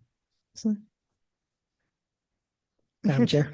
Commissioner Torres, you look like you're thinking about it. I have a question for the applicant actually before she already sat down. Sorry. I want to just kind of pushing back on that a little bit. I guess I would ask, what evidence do you have that increased density leads to disinvestment in a neighborhood? Because the evidence I've seen is very contradictory and isn't really clear as far as that goes. You can have high density expensive housing. You can have high density, cheap, poorly constructed housing. You can have very expensive single family homes. You can have poorly constructed single family homes. So I'm curious just where you're getting those statistics from, and Yeah, thank you, Madam Chair, Commissioner Torres. I think it's more of the experience and again, the anecdotal conversations that we've had amongst the neighbors as they've seen, and you'll hear from some of the applicants specific examples of where they've come in to restore homes, these exact homes that we're asking for, that over the history since their original construction did have deterioration as they were broken apart into multiple uses, pulling them away from their original constructed architecture and then being restored. But I don't disagree with you at all that quality investment in dense housing is good for neighborhoods and adds to value. I don't disagree with that contention. I think what we're concerned about is incompatible uses with historic homes, regardless of the quality, right? They could be, very good quality or very poor quality, but if it's an incompatible use, then that causes deterioration of adjoining homes. Just incompatibility of uses is exactly why the city adopted those transition standards, because the city already recognized that that's a problem. And so you put that transition table and, the figure that I showed to protect those homes in the R2, in the R1C, whether or not they're historic. Thank you. Madam Chair, a question for staff. Please. I want to take us back in a time machine to before the code was adopted in 1966, I think it was. And you may not know this, but what were the zoning rules at the time in the city? Was it just like a free market, free for all, build whatever you want? Because obviously the historic overlays didn't exist back then either. So since we're talking about a potential historical error in the code, I'm just curious what the actual governing structure, laws, whatever word you want to use, was prior to that code passing, if you know. Madam Chair, members of the commission, prior to 66 and the adoption of the original development code, there was no zoning at that point in time. So there were no setback requirements. There were no, there was no land use regulations or anything of that nature. I mean, we had a building code. So yes, if you still have to, for whatever the building code was at that point in time, but I think it was still there. So you still have to meet building code standards, but there was no setbacks or land use regulation at all, or anything dictating lot sizes or street frontage. Follow up, please. So just to clarify, you could argue based on that these structures are actually more protected now under the current code or the previous code than they would have been for the majority of their existence. Is that fair? Madam Chair, members of the commission, that is correct. They are currently in the historic overlay. They are contributing structures. Any change of use or even changes to the buildings would have to go to the Historic Preservation Commission or certificate of appropriateness. Those are looking at building heights. They're looking at use. They're looking at setbacks, materials, lot coverage, looking at all those standards. So there's a lot of protections right now. They're back before 66. We didn't have zoning protections at all. So I would also note that if you do have any historic questions, I believe Richard Jarvis is online, our historic planner.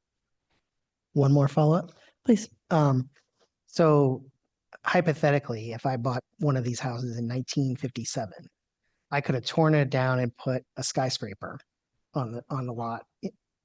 I'm intentionally going to the extreme to ask my question, but you kind of can see where I'm going with it, I think.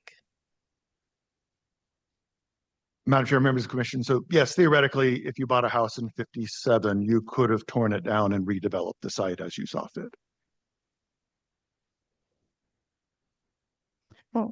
Well, everybody kind of thinks about theirs. I'll have a follow-up question on that one. With the adjacency to the historic overlay, I know not all of these I think there's one or two parcels that's not historic overlay. But with the historic overlay, if I were to develop a site on like the corner of Washington and 19th, I'm not in the historic overlay, but I'm adjacent to it. Do I have any requirements associated with historic, just being so close to it? Are there any requirements that might start to kick in? Madam Chair, members of the commission, the historic standards certificate of appropriateness only apply to properties within the historic overlay.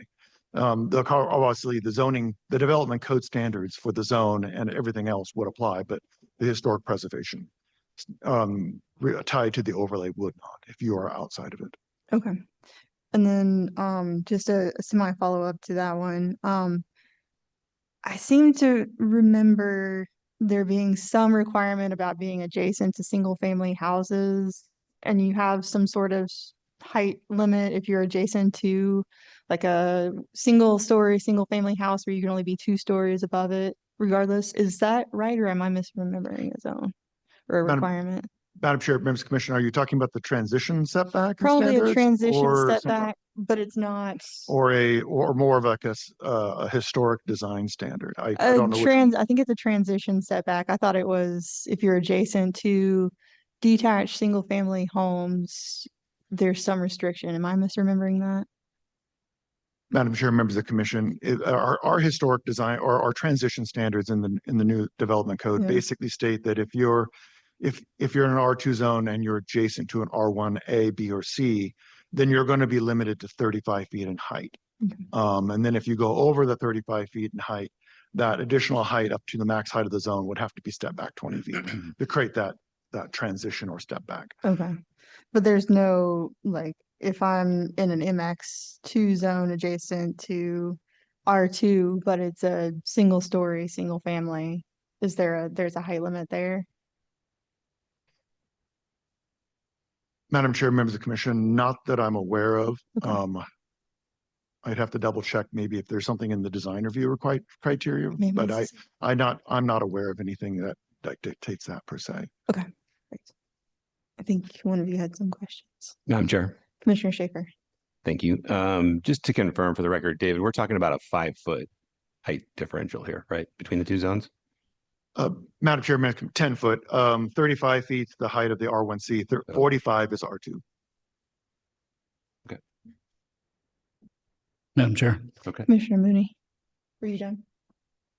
For now. Okay, Commissioner Mooney. Back to the setbacks in the 14-foot versus 14.6 versus required 15.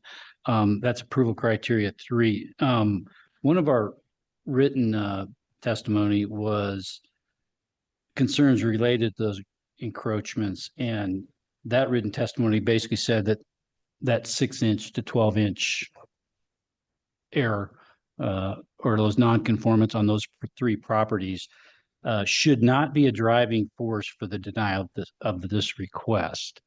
That was in written testimony. So my question for you is, what is the driving force for the recommended denial? Madam Chair, members of the commission, staff recognizes that throughout the historic district, there are non-conforming setbacks all over the place. Because as noted, prior to 66, we didn't have a zoning code, so we didn't have setbacks. And once we developed it, then all those original structures as they were built became legal non-conforming because they were built prior to the code. The driving force in this case is that we are creating a non-conformity on our own accord here. This is, by doing this, we are essentially making these buildings non-conforming. They're currently conforming with the standard in the R2. And if they rezone to R1C, they would essentially be non-conforming. And we'd be doing it through deliberate action, through this action. Madam Chair.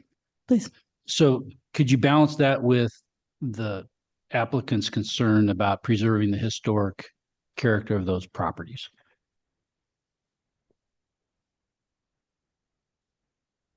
Madam Chair, members of the commission, I would just note that we always try to, within the planning, in the planning department, is try to avoid creating nonconformities where possible through actions. And this action would be essentially, although it's only a half a foot to a foot, but we would essentially be creating a non-conforming situation. I understand that, that the houses were built this way a long time ago. I would just note that under the current zoning of R2, they meet the standard, they meet the setbacks. And the requested rezone would basically make them non-conforming. And that's what I would basically state to that. Just to piggyback on that, so to clarify, if these houses are R1C, I think what you're saying is if they were to do anything to the front porch, expand, do any sort of modifications that are historically appropriate, they would have to get a variance every single time to encroach into that setback. Madam Chair, members of the commission, that is correct. Say if they wanted to add an addition and maintain the front setback that is currently there, that would require a variance. Thank you.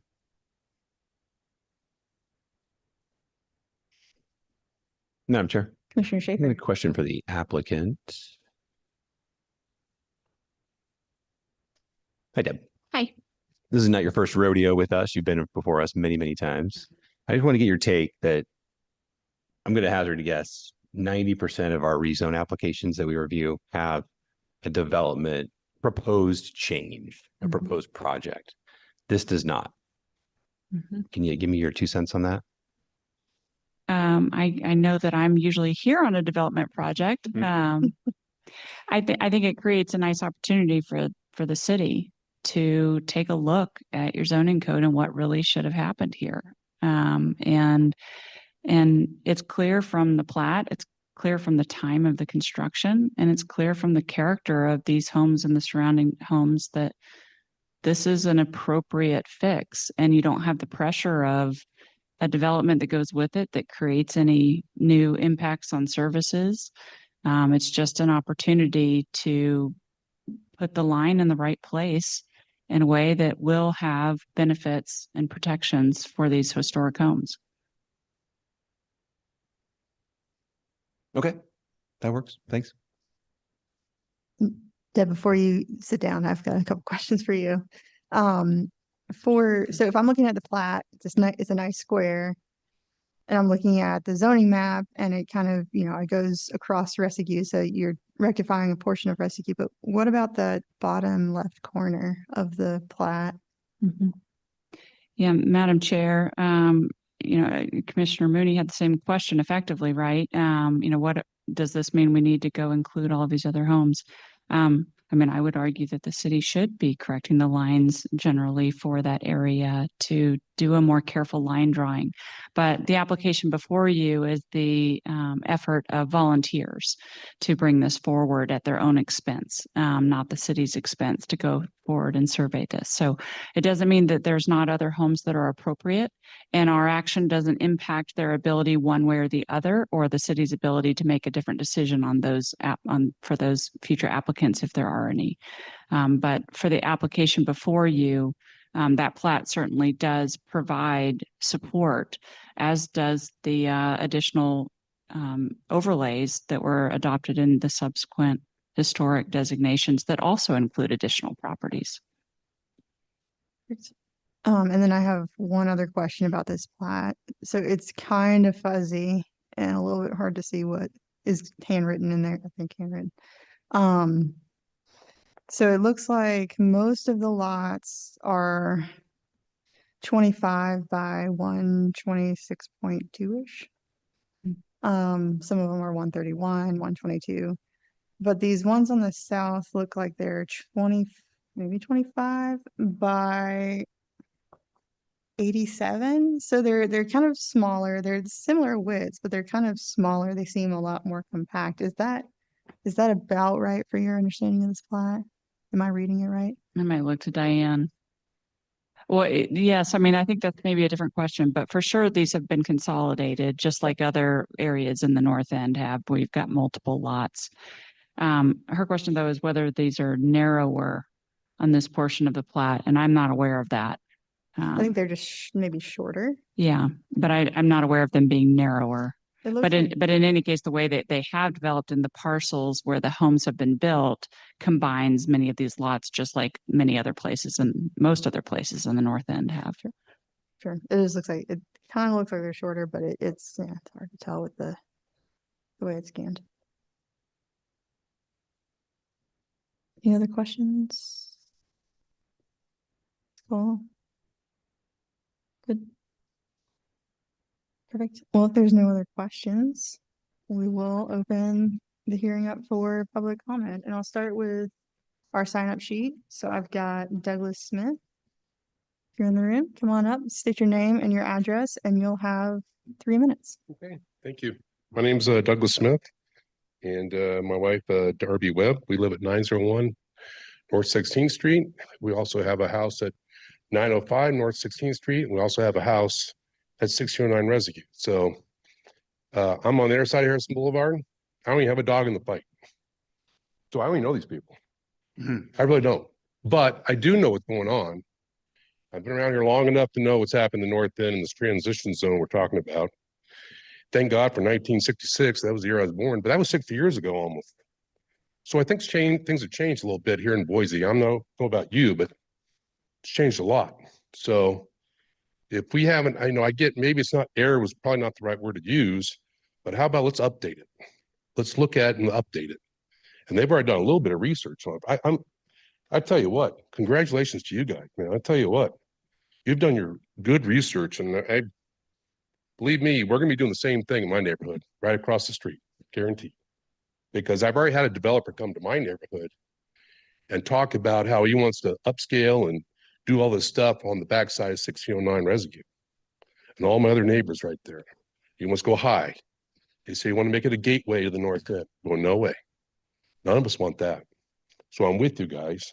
Does anyone live at 1711 Residue or something like that? If you could please just. Oh, talk sorry, to- speak to us, yeah. Had some We're here raging to hear- parties there in we're here- North End at junior high school. That was a great one. We're No here to statute of hear you. limitations, right, officer?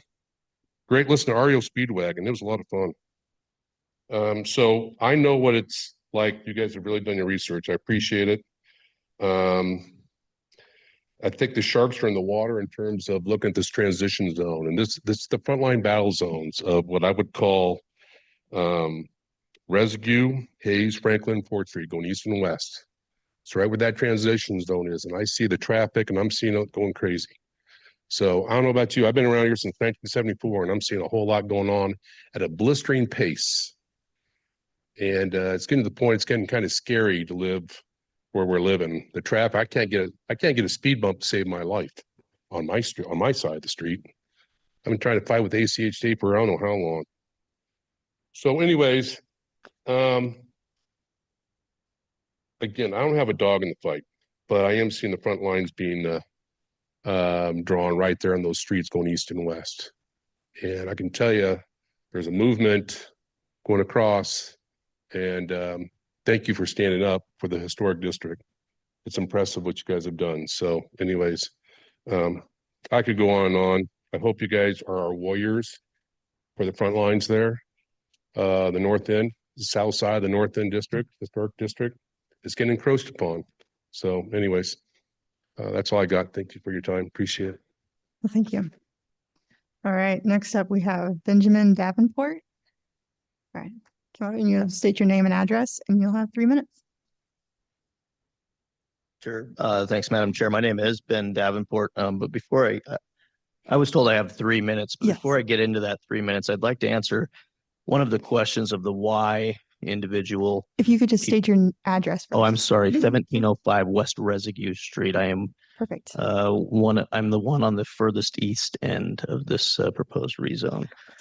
But again, I can't speak to why the other 8 applicants want to pursue this rezone, but from my perspective, immediately to my south, the condo that's there marketed their property as for sale and future development of your own mini Travis.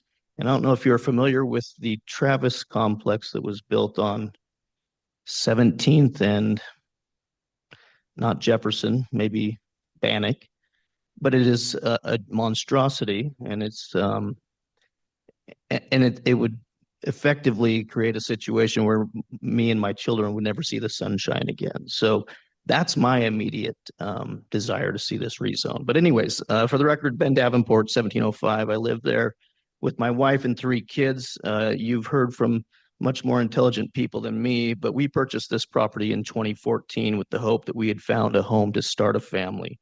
After a little over a decade, multiple renovations and or restoration projects and a sizable addition, we hope that it's not only a place to start a family, but a place to raise our 3 boys. In 2013-14, there were multiple factors that led to Amanda and I choosing Residue as a place to start our family. Our first introduction to the neighborhood happened to be an open house and a subsequent tour of 1711 Residue that was listed in 2013. We didn't ultimately land there, but we were immediately drawn to the street by the neighbors sitting on their front porches and interacting with the many that walked by throughout the day. It gave off that nostalgic neighborhood feel that many of us grew up with here in Idaho. Amanda and I knew it would be a great place and a great neighborhood to start our family. So as soon as it sold and 1705 came on the market, we learned a little bit more about 1705 and the family that was there for 50 years, raising 5 kids. It just felt like something that would be a good fit for us. We were blessed to have that same opportunity that they had. So with blood, sweat, and tears and many functional updates, but also physical features that were kept in period specific, we came to where we are today. The quote that we got from our contractor was to keep it historic, the addition that we did in 2020, to keep it historic and within the guidelines. He says he bid the project 25 to 30% higher due to the conforming designs, materials, and additional procedural steps that this city requires to build in the historic district. I'm just a small town kid from Homedale, Idaho, and I know very little about planning and zoning, but classifying us as transitional and telling me that 6 inches is non-conforming is something I might need a little bit more clarity on. So with that, we love our neighborhood, we love our neighbors, and we fully support this rezone to protect the quilt that was built 115 years ago. Awesome. Well, thank you very much. That is the end of your time. Moving on, I don't have anybody else on the sign up sheet, so if we just want to organize, stand up, and whoever is next, if you want to get ready to come up as well, if you state your name and address, you'll have 3 minutes. Thank you, Madam Chair. Commissioners, my name is Phil Kushlan. I live at 1707 West Residue. As you might assume, I'm in favor of the proposal before you. We've lived in that house for 26 years as of yesterday. And so this is kind of an interesting waypoint. Over that time, we have invested approximately $250,000 in that building to update it and maintain it. Even in last March, we put on a new roof. We love the neighborhood. Even the trash collection at the dumpster over at the liquor store at 4:30 every morning. We've gotten accustomed to that. The smell of chickens roasting at Albertsons is something that tells us we're home. Music from Cloud9, we kind of like that sometimes. And the sirens on State Street are the comforting recognition that there's somebody there to help us. With those inconveniences come the advantage of being located near some of the best transit routes in the county. Stores and services, our dentist is a half a block away. And we feel privileged to live there and have the association with the people, both on the south side of the street and the north side of the street, which for years has had block parties and so forth. They've deigned to reach across the cavern of Residue Street and invite us to the block parties, which we've accepted. We already live in a mixed-use neighborhood. Across the street, there are duplexes and triplexes. We actively supported the development of an ADU across the alley recently. 2 stories. It does look into our backyard, but it was developed in a size and scale consistent with the homes that are on the street. So we supported that. We understand there's a housing crisis, not only in Boise, but nationally. It gets a little bit personal for us as our daughter and grandson are supported by us monthly in the support of their rent payments to have a basement apartment so they can live in the north end as well. We feel that our request is justified. We hope that while there might be some technical issues one way or the other, I think the question is, are you going to stand with us in support of the integrity of our neighborhood? And we hope you will. Thank you. Thank you very much. Is there anybody else who'd like to testify? If everybody would like to start making their way up here, we'll keep moving, please. Yep, please. If you'll state your name and address, you'll have 3 minutes. My name is Gene Ritty. I live at 1713 West Residue Street. Thank you for listening to us tonight. I'd like to tell you a little bit about the history of our house. My wife, Claire Dwyer, and I bought 1713 that was built in 1909 by Hezekiah Saunders, and we bought it in 1978. So we've been there 47 years now. When we bought it, there was an apartment in it. The prior owner, Mrs. Larson, had carved an apartment into the first floor of our house for the widow who lived next door when her husband died, moved her over into our house. We kept it as an apartment for just a couple of years, and then we decided to reconvert it back to single family. We had no money, but we had lots of time. And it took us 19 years to get through this full reconversion back to single family. I can't tell you how many gallons of paint stripper we bought to strip all of the woodwork in our house that had been painted many times in many colors. We brought it back to the natural wood, which is what it was when Hezekiah built the house, varnished it all, stained it, put it back up. When we bought the house, not one single window opened in that house. So we took all of the upper and lower sashes out of the frames, stripped them, varnished them, put them back in, and we are probably one of the very few houses in the North End where the upper and lower windows actually work. We added in our renovations, we had a newel post that was salvaged from the old Boise City Hall that was torn down in 1953. That's in our house now at the bottom of our staircase. We also included stairway parts from the old Dewey Palace in Nampa that was also torn down. We got some parts from that, and we've incorporated into into our house. In 1995, the city of Boise presented us with an award of excellence for historic preservation. I've read the staff report several times, and there's mentioned in there that by allowing the downzoning, you would be preventing us and the other applicants from the ability to later make their homes a duplex or a triplex, or I guess scrape the home if you wanted to do a fourplex. We said no to that in 1980 when we decided to reconvert our house to single family. We don't want to do that. We will never do that. Another house that's an applicant is 704 North 18th Street. They said we're not interested in doing that either. Prior owners got rid of their basement apartment. The current owners are spending thousands of dollars right now over the last several weeks and the next few weeks, taking all the aluminum siding off the house and putting enormous amounts of money into repairing it and repainting it. Our son bought the house. Sorry, that is your time. Okay, thank you very much Thank you. for listening. Thank you. All right, next up, if you've got anybody else, come on up. If you'll state your name and address, you have 3 minutes. And if the next person would like to come up as well, right after she's done, we can be mindful of all of our time. Please. Madam Chair, members of the commission, my name is Jane Hochberg. I'm here with my husband, Tyrone Korn, and we live at 1715 Residue Street. We're one of the applicants. I wanted to talk to you a little bit about our house. Our house was built in 1912. It's on the National Register of Historic Places. It's actually a gold medallion home. In the 1950s to the 70s, it received a Total Electric Award.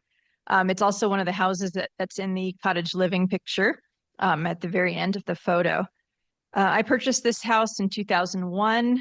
I'm pretty sure it was one of the party houses that one of the other testifiers had spoken of. It was in horrible condition.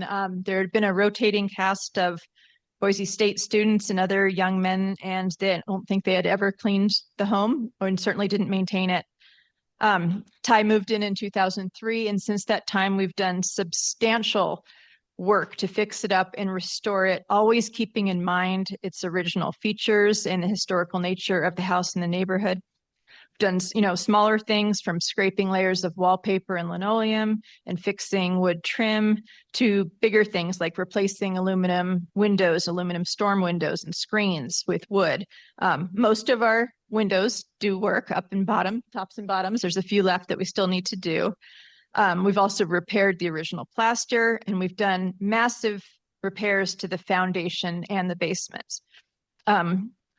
During this repair to the foundation, in fact, the excavation found archaeological deposits of bottles and ceramics and a number of Chinese-specific artifacts such as plates, rice bowls, pieces of opium tins that dated back to 1909 to 1912. In summary, we've invested just countless hours of sweat equity, an absolute ton of money. I can't even imagine how much we've spent into the repair and maintenance of our house, always keeping in mind the historical nature of the house and the neighborhood and being consistent with that. We're part of this rezone effort to preserve this house in our neighborhood for future generations and to put this restriction really on ourselves to make sure that this house remains a traditional residential street, just the same as it is right across the street to our neighbors to the north. We think this south side of Residue is really a symbol of the North End's charm. It has been on the national scale in magazines, and we'd like to preserve that. Thank you for your time. Great. Thank you very much. And next up, if you'll state your name and address, you have 3 minutes. And then if the next person could come on up, we'll just keep rolling.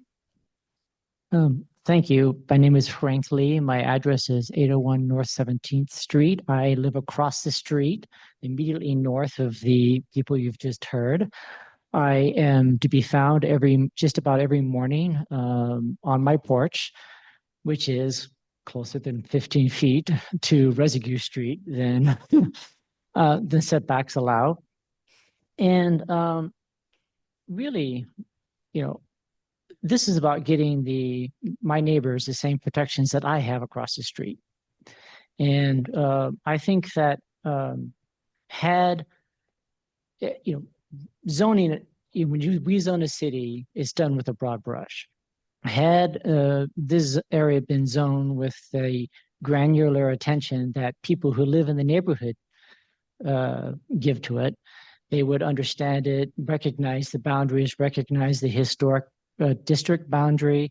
And I suspect that they would have put the zoning boundary between R1C, which respects the historic nature of the historic district, and R2, the transition, right where the applicants have requested it. And I really appreciate what the neighbors are doing. I mean, they're coming out here, they're recognizing something that isn't quite right, and on their own effort, at their own expense, they're coming before you to request a zoning designation that fits their neighborhood and that fits their houses and creates the transition zone that they're asking for, that I get the benefit of without doing anything. And so I very much appreciate what they're doing. And Commissioner Mooney talked about balance. This is a historic neighborhood close to downtown. Everything's a balance.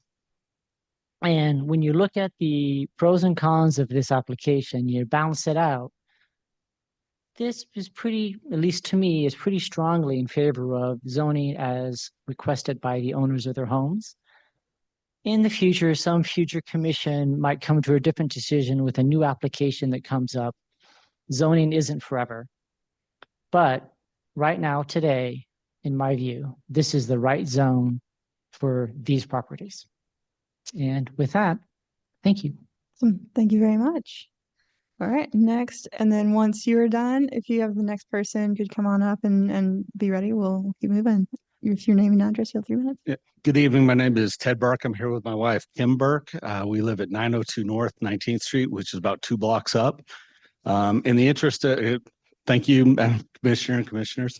I'd like to say that in the interest of time, we just want to say that we completely agree with everything that's been said in support of this proposal. And, I can't say it any better or differently. So we'd just like to say we're fully in support of it as well. Thank you. Thank you. All right, next.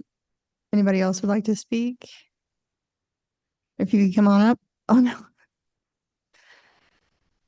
If you could come on up, state your name and address, you'll have 3 minutes too. Hi, I'm Kim Burke, and I'm at 902 North 19th Street. And we've used some cliches tonight. This is my first rodeo, and I also do not have a dog in the fight. But I commend these neighbors. The work that they've done is excellent, and I support them wholeheartedly. I just walked that street just this morning to take my 13-year-old son to North Orientation. He's going to be a 7th grader, a Viking. And we walked by the street and I talked with Gene, Mr. Gene, and he told me all about this. So I wanted to come tonight to support it. On the surface, again, this is my first rodeo and I'm listening and I don't understand. It just doesn't quite simply make sense. You have 2 residences that have National Historic Registries. If I'm correct in hearing the testimony, the city said, hey, you guys are excellent. There's a nice plaque out front of one of the homes. And yet you're saying that they should not adhere to a residential traditional zoning, that the two don't mix. Correct? Am I allowed to ask questions? No, no questions at this point. So it just trying to teach my kid on the way to North, like, you know, when mistakes happen, own up to them maybe and just say it's okay. It just seems like maybe this was just kind of a mistake or something. I just don't see, you see on the surface, I just don't see how the city would have awarded these people who did such fine work to maintain the integrity of the historic neighborhood and then come right along and say, nope, you're actually not historic in traditional terms.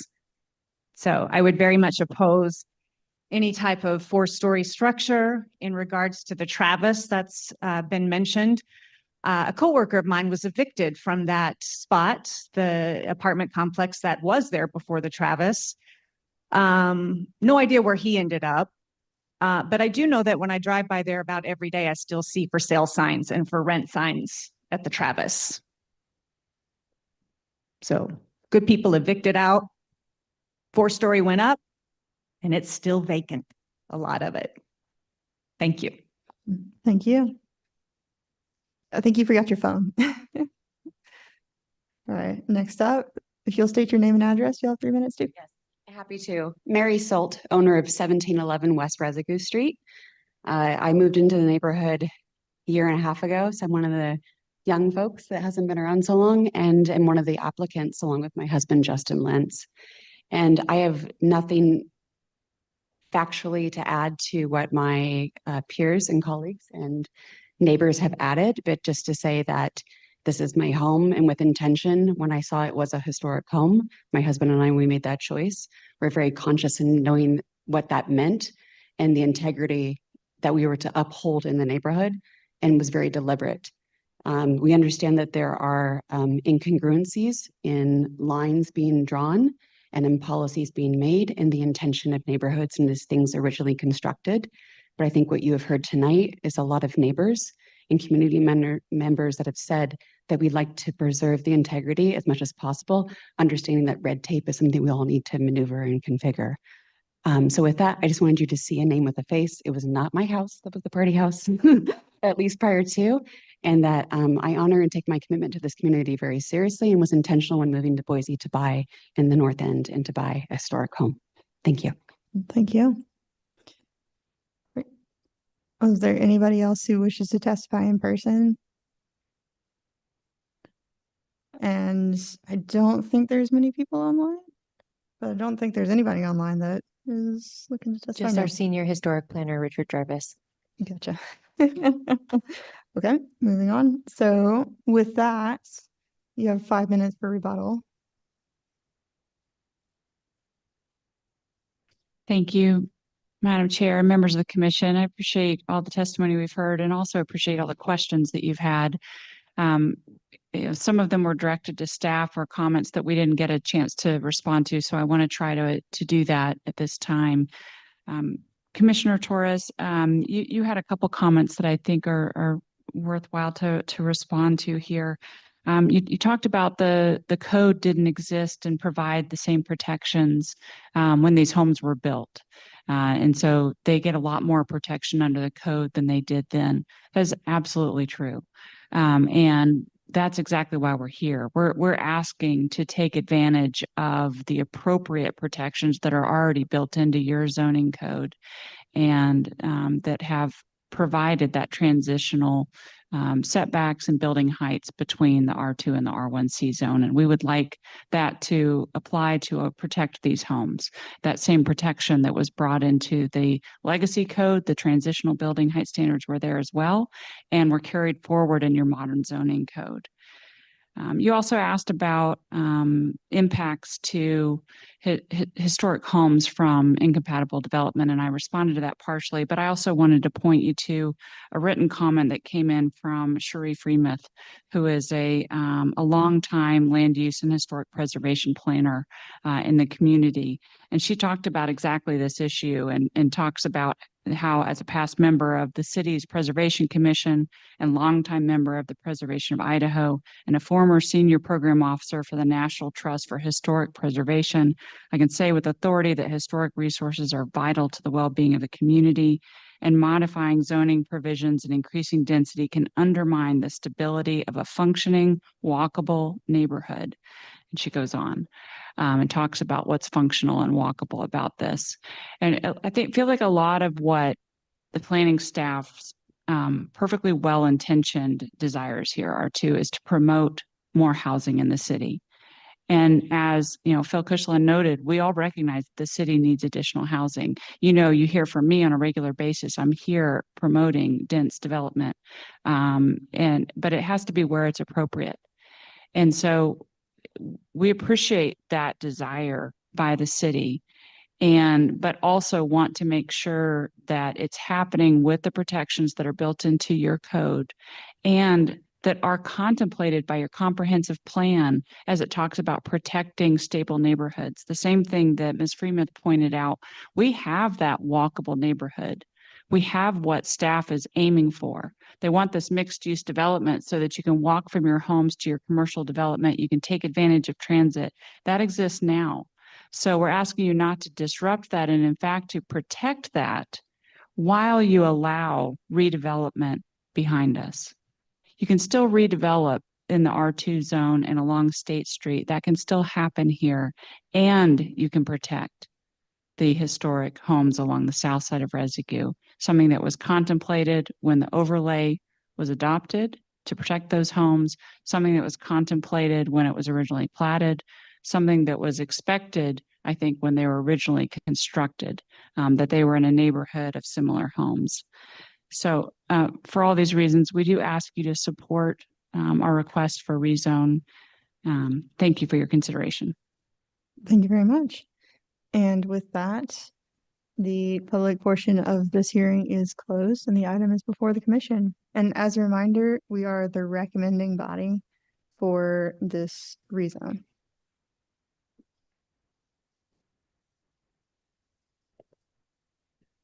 Madam Chair. Commissioner Stallings.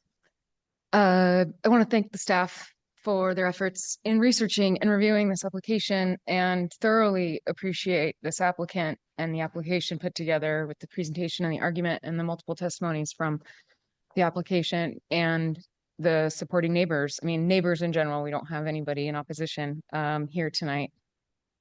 I think the applicant's rationale to align this development or, this. Commissioner Stallings. Oh, sorry. Do you have a motion? Oh, sorry. Sorry, I like where you're going. I just want to get that on I'm the ready table to discuss.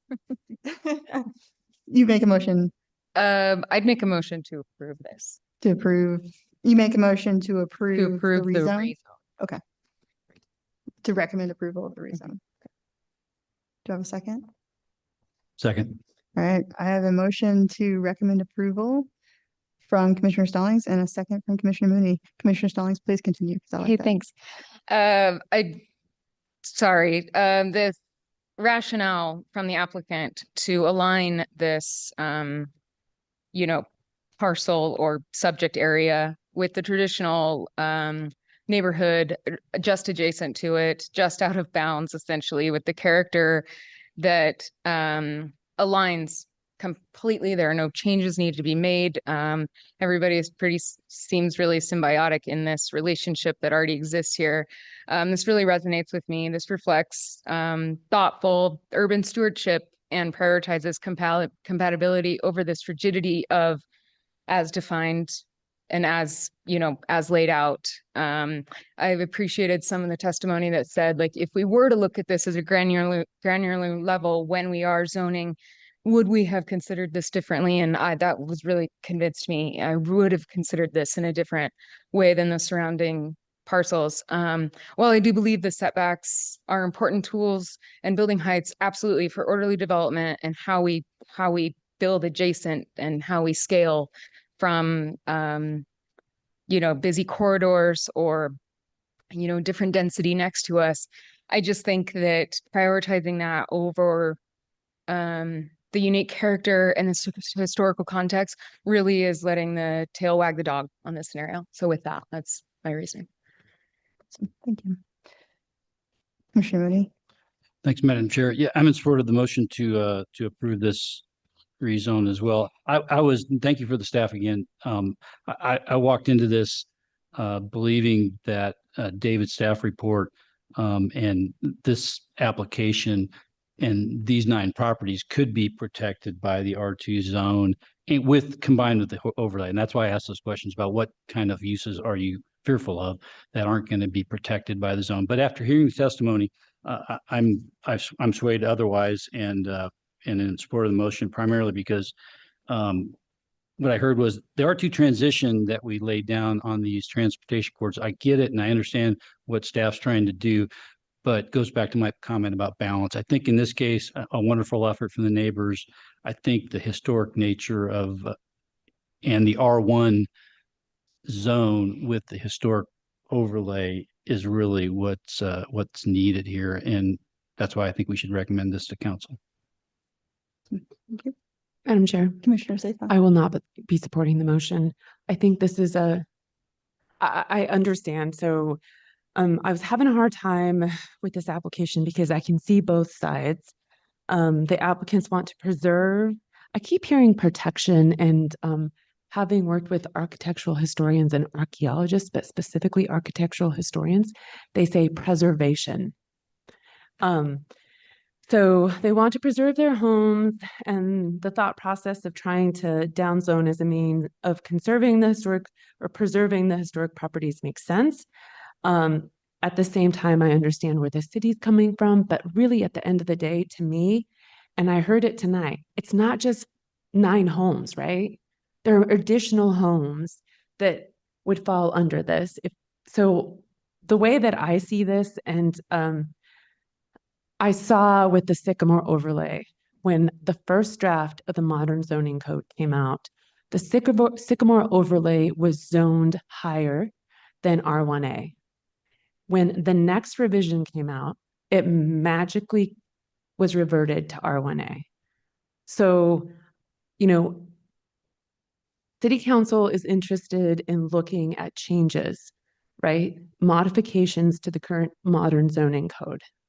And my thought process here is it's beyond just 9 homes in this area. And so we're fixing the problem for a select few homes. We're not fixing the problem or the challenge for other homes that still fall within the historic overlay and are zoned R2. So that's why I will not be supporting the motion. Thank you, Commissioner Seha. Madam Chair. Commissioner Torres. I will also not be supporting the motion. I respect the neighbors for coming out and testifying on this. Your report was really good. It made your arguments very well. It's not fun matching wits with Deb Nelson. You made a really good argument. I am not persuaded, and I'm not persuaded because I think a few reasons. I think the historic overlay already provides a lot of preservation requirements on these houses. As we discussed earlier, before the current zoning code, the current zoning code and the previous zoning code went into effect, there were no protections to preserve these houses. I think we also have to factor in too that, you know, we hear all the time in this city, unless you live under a rock, that the city, people criticize the city for giving the North End preference or more consideration than other neighborhoods in the city. Obviously, you already have the historic overlay here, which provides some of that protection and should provide that protection. These houses are historic. They've been around for over a century. Having said that, I'm not convinced that we should make an exception here in addition to that for these homes. You have to draw these lines somewhere. Going back almost 60 years, I think we drew the line. You can argue whether that was a mistake or not. It may be revisited in the future. There are plenty of examples, both in this city and in other cities, of historic buildings that have been where the density has increased. They've been subdivided into duplexes or fourplexes or apartments or what have you. And the buildings are still really nice. They're still really well cared for. We kind of were talking about it earlier when we were talking about density and how there's no real consistent evidence that densifying a neighborhood undermines the neighborhood itself and can lead to the decay of the neighborhood. So for those reasons, I'm going to vote against the motion, but I do appreciate the presentation. It was a tough one. Thank you. Thank you, Commissioner Torres. Commissioner Schaefer. I guess it's my turn. It is. Yeah, thanks everybody. I will also not be in support of the motion. I understand the passion and the love, the pride in your homes. I absolutely get that. And I'm very impressed by it. But here's where I'm coming down. At the end of the day, I just don't think there's an error. The city erred in us drew the line, right? If you expand beyond what was presented tonight on the zoning map, Residue and Ellis are clearly the lines that are the primary boundaries between the R2 and the R1C. And I just have a hard time finding error in that. The line does need to fall somewhere. There was some discussion about this being platted in 1906. We're now in 2025. And if my math is correct, you play that difference out into the future, that's 2134. What does this neighborhood look like in 2134? And I think the city did a nice job in finding an edge that says, yes, State Street's going to be where we're going to develop. And then we got to step down from there, right? So today, your houses are gorgeous. They're beautiful. They're loved. But, 100 years from now, 100 and whatever that is, 119 years from now, it's an entirely different situation. Maybe there's still historic homes there, but we need that transition to get to the smaller homes that are in the North End. So that's where I'm coming down. I truly understand your love and your passion, and that's great. No one's making you redevelop your homes, right? But honestly, if we rezone your parcels, there's nothing to say that the R2 parcels south of you can't rezone, right? R1C parcels can rezone as well, right? Or redevelop. So I think in a lot of ways, this is a solution in search of a problem. I just don't see it right now. So I will be, it was a tough one. I agree with Tony. It's a tough one. It's an interesting one. But I will be not supporting the motion. Thank you, Commissioner Schaefer. I think that leaves me. So I'm also not in support of the motion. I think this one's tough though. I understand the logic behind the proposal, especially having to do with the transition between the R1C to the R2. You're just trying to get that reduction in height adjacent to your property. I think, that may be the primary driver, if I'm understanding correctly. And I understand that, in designing an art, something taller adjacent to something shorter, ideally it would be stepped down regardless of that was whether or not that was required. You're just looking for the protection, or not the protection, but the requirement to be in place for that, and the guarantee, and not just, the potential future discussion. With that, I'm also seeing alleys that are separating this kind of boundary. If I'm looking at our zoning map with subject area, there's an alley separating the parcels, and then you've got, some pretty standard lot sizes. I think that you can get creative and potentially put some height in something like that if all of the lots were consecutively to redevelop at the same time.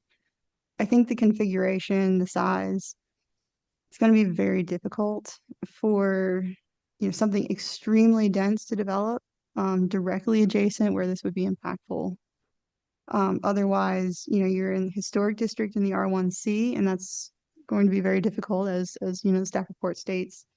And, I am seeing R3 historic districts kind of adjacent on the other side of 17th and Hayes-ish, that kind of area. So I think there is, certainly some higher density historic district area that is meant to be kind of a high density, but still transition to this, classic R1C historic district area. And so with that, I'm not in support of the motion as well. I think, unless anybody else has anything to add, will the clerk please call the roll? Moore, No. Schaefer, No. Mooney, Yes. Seha, No. Torres, No. Stallings, Yes. 2 in favor, 4 opposed, motion fails. Well, if that fails, we'll need a new motion. We'll look at the. Madam Chair. Yeah. Commissioner You Schaefer. want, Tony, you want it? Okay. I move to recommend denial of CAR 25-11 per the staff report. Second. All right, I'll have a motion to recommend denial and a second from Commissioner Schaefer and a second from Commissioner Torres. Further discussion? Just real quick, just want to thank everybody for your input and your passion in the discussion tonight. It's an interesting one. I stand by the statements I made a few minutes ago, but I just want to thank everybody again for coming out and for all the input. It's a tough thing to project, where we're headed. I think that's a lot of what we need to do up here. And so, again, I stand by my comments and wish you guys the best as the application moves forward. Commissioner Torres. I've got nothing to add. Awesome. Thank you. All right. Madam Chair. Commissioner Mooney. I will be not in support of the motion, obviously, but just wanted to highlight that I think the applicant brought forward a valid point on the boundaries. And I agree with them that the R1C line should correspond with the historic district overlay. So that's why I was in agreement with the first time around. So that's where I fall on this thing. And I think they've identified these 9 parcels are missing in action, and there's many others like it, but at least this is a start and it highlights those lines should be the same. Seeing no other comments, will the clerk please take the roll? I have a motion to recommend denial of CAR 25-11. Moore, Yes. Schaefer, Yes. Mooney, No. Seha, Yes. Torres, Yes. Stallings, No. 4 in favor, 2 opposed, motion carries. So thank you very much. Thank you. All right. Do we need a break or are we still good for the last item? Madam Chair, could we just take a 5-minute break? 5-minute break? Yeah. All right. We'll be back here in 8:42. Okay.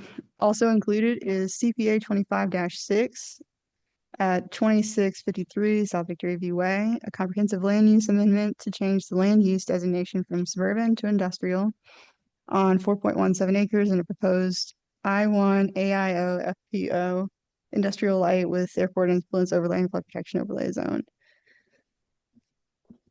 Madam Chair. Commissioner Schaefer. I will be recusing myself from this item as, again, I'm a partner with the land group. We worked on the application. So thank you very much, Commissioner Schaefer. Thanks, everybody. And with that, Mr. Moser, take it away. Thank you, Madam Chair, members of the commission. The applicant is requesting a comprehensive plan amendment to change the land use designation from suburban to industrial and a rezone of approximately 4.17 acres of the subject property located at 2653 South Victory View Way from R1A A10 FPO to an I, which is a residential large lot, to an I1 AIO FPO So I'm not the only one getting tripped up over these things. And which is industrial, light industrial zoning with all the overlay districts that you had mentioned. The subject property is located within an industrial area east of Maple Grove Road and north of Victory Road. It is surrounded by industrial uses to the west and to the south and residential neighborhoods to the northwest, north, and east. These residential neighborhoods are separated from the subject property by 5 Mile Creek, which extends along the northeast side of the site. The floodplain and floodway of 5 Mile Creek create a natural barrier between the industrial and residential neighborhoods. The overall area of the subject property is 12.6 acres. However, only the northeast portion, which is about 4.17 acres, is affected by the request. This area is currently zoned R1A with a land use designation of suburban, while the remaining 8.43 acres of the subject property has a land use designation of industrial and is zoned light industrial.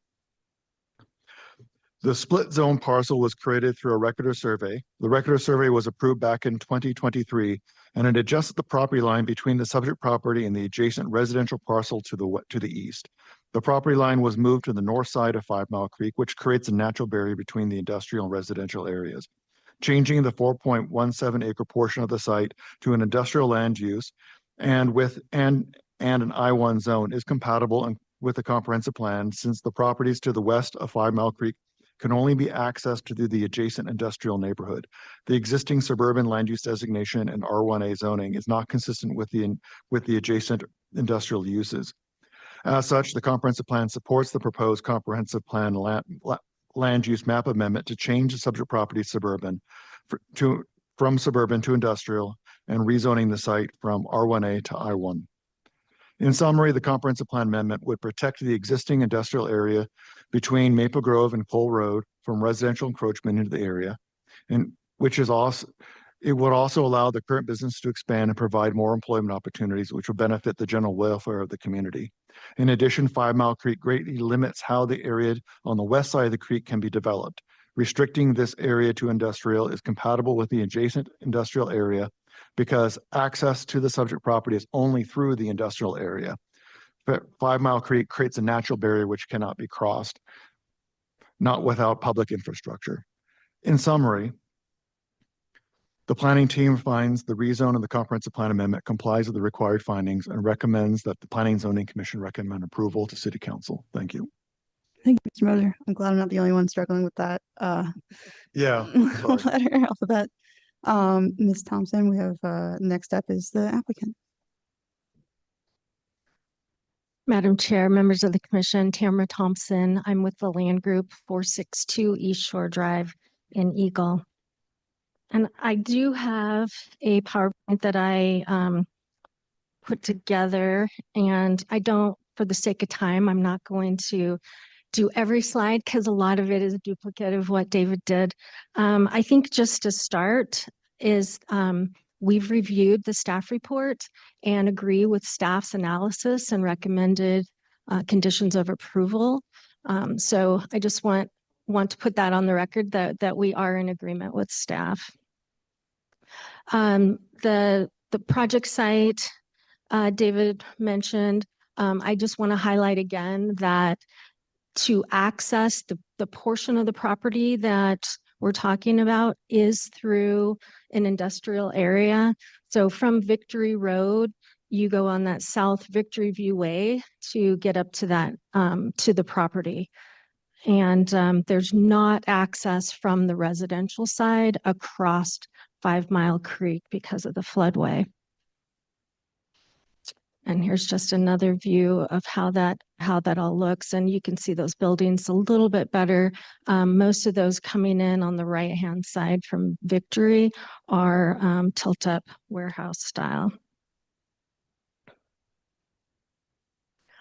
These are some views of what the property currently looks like. On the north side is an Idaho Power substation immediately north of us. And then I'll back up. You can see we have a long kind of throat driveway that gets up to the main building. And that's what that looks like on that top left picture.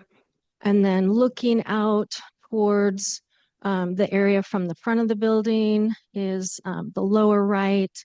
and then at the end of Bub Lane. So Bub Lane is on the north side of the property coming off of Maple Grove, and that is owned and maintained by Idaho Power. David walked you through the current, this is the future land use map and the comp plan or the current zoning map. He walked you through that. The subject property and the area affected by the rezone. So there is that small area on the site. So it has dual zoning currently with industrial on the west side and residential on the right side. However, you can only get to it through industrial, so it only makes sense to have that as part of the industrial zone. And then this map shows the floodway. So there's floodway on the property and there's AE flood zone on the property. Anything within the floodway, we are never allowed to touch. That has to remain open. The depth, the width, I guess would be a better term of how big that is in different areas. It ranges between a little over 100 feet to 150 feet as it crosses the property. So that floodway is that wide kind of red swath that you see across there. And the expansion area that we're showing doesn't necessarily cross where we're asking for the rezone to go currently, but with the new zone, I guess we're not calling it new anymore. We've had it for over a year now, so it's just our zoning code. With our zoning code, the setbacks from residential property to the industrial is 100-foot setback, which the legacy code, that was much smaller. I believe it was 25 feet at that time. But this new code is 100 feet. So that is built into this where those setbacks will be maintained. And then just at that point of that, it's through where you see all the trees. And I don't think I can point to anything here that you can see, but the that point, that triangular point just to the south of the homes, that is part of the HOA. So that is zoned residential, but it's part of the homeowners association property. So it's not anybody's personal property, but we are maintaining that 100-foot setback there. Thank you, David. With that, I will just reiterate that we agree with staff's recommendation for approval, and we agree with the analysis and the recommended conditions of approval, and we respectfully request your approval tonight. Thank you. Thank you very much. I don't think the neighborhood association is here, I'm guessing. You are? Oh, awesome. Come on up.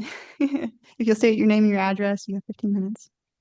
I was going to do this. My name is Rochelle Boudreau. I live at 8537 West Small Creek Drive, and I am the president of the Chamisa HOA, and I represent the the Chamisa subdivision.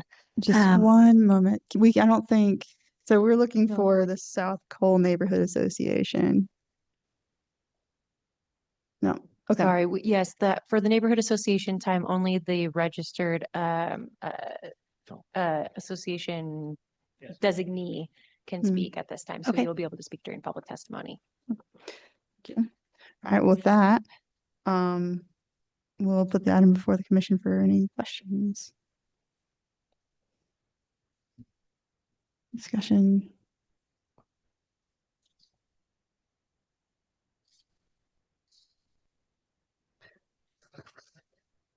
I'll throw out a question. Yeah, please. So just to clarify, so we're all make sure we all understand this on the same page. There is no way to access this property without going through an industrial zoned. I'm tired. I'm sorry. You know what I'm trying to say? An area that is zoned industrial. Is that correct? Madam Chair, members of the commission, the only access to the site is from the south. Otherwise, the residential neighborhood to the north and to the north, it's urban developed, and east is separated by 5 Mile Creek. With the floodway, you cannot build in the floodway. The only thing that can cross floodway is public infrastructure. So unless a new public road gets installed from that residential neighborhood into the area, the only way to get there is through the south. Perfect. Well, and with that, I think there are no other questions from the commission. We'll move to public testimony. And I've got 2 sign up, and I think it's probably you two. Now you can come on up and speak. And again, if you'll state your name and address, you'll have 3 minutes. Rochelle Boudreau, 8537 West Small Creek Drive.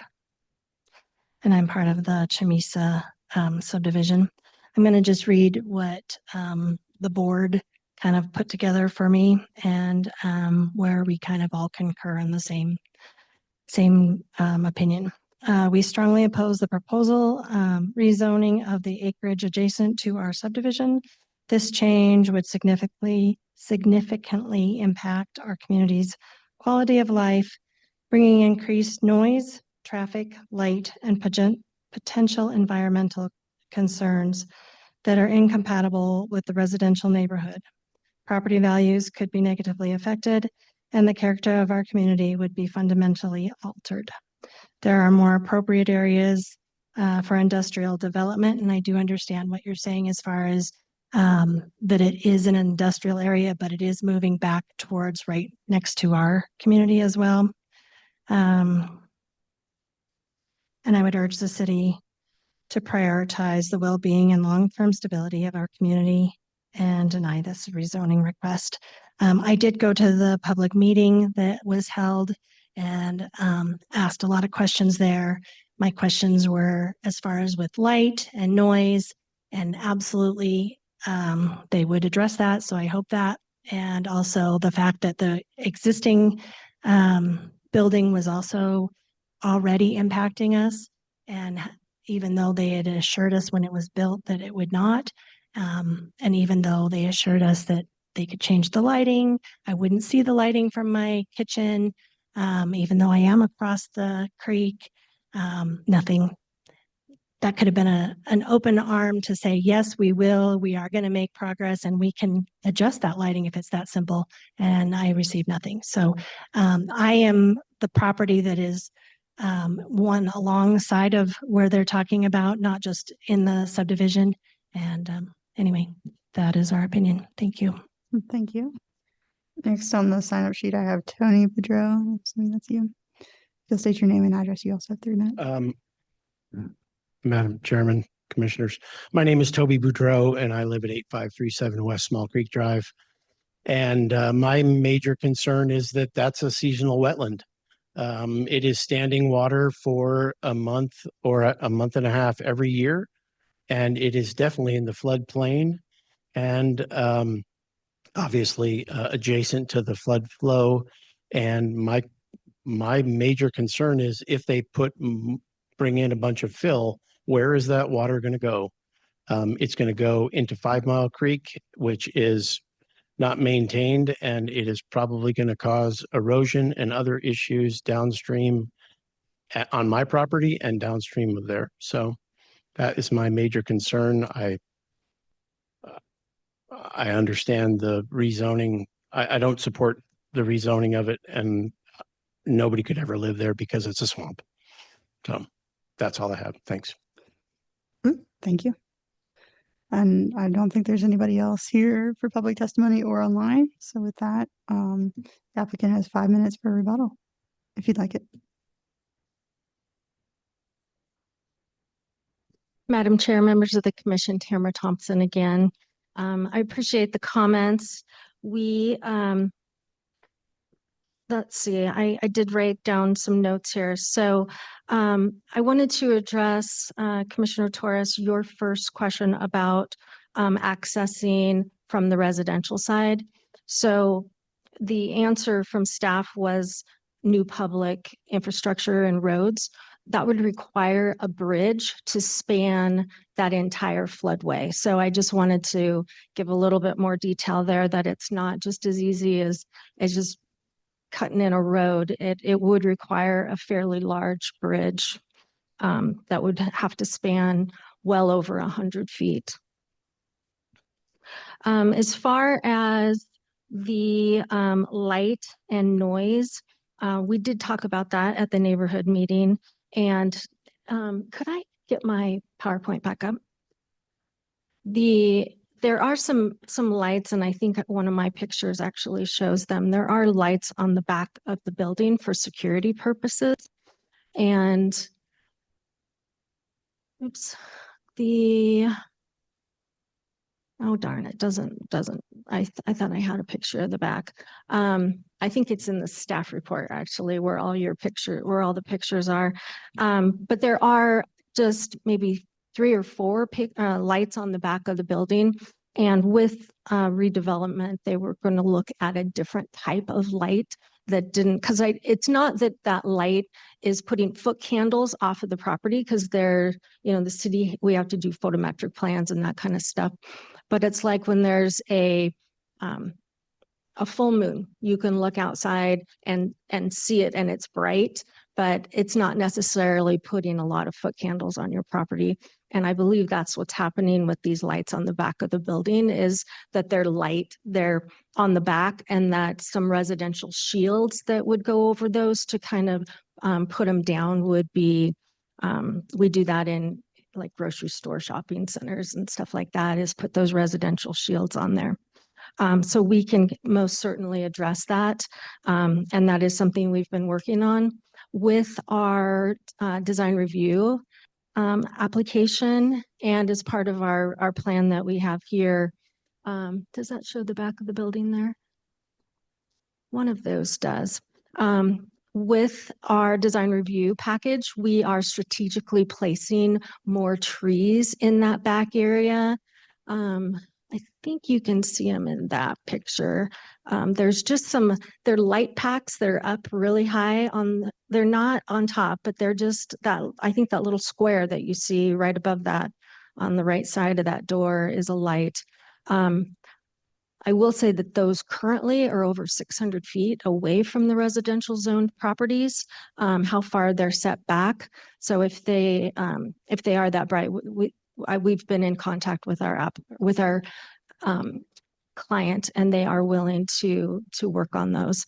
And then again, with our landscape plan that we have submitted as part of our application, we're strategically placing trees along that area to further block the sound and light. The sound, there really will not be much more. Everything is enclosed within a building, and it's primarily data, computers and equipment. So there aren't more employees, so there will not be more cars coming to the site. And it's just an expansion really for an area of equipment, and it's enclosed, and you won't be able to see it or hear it.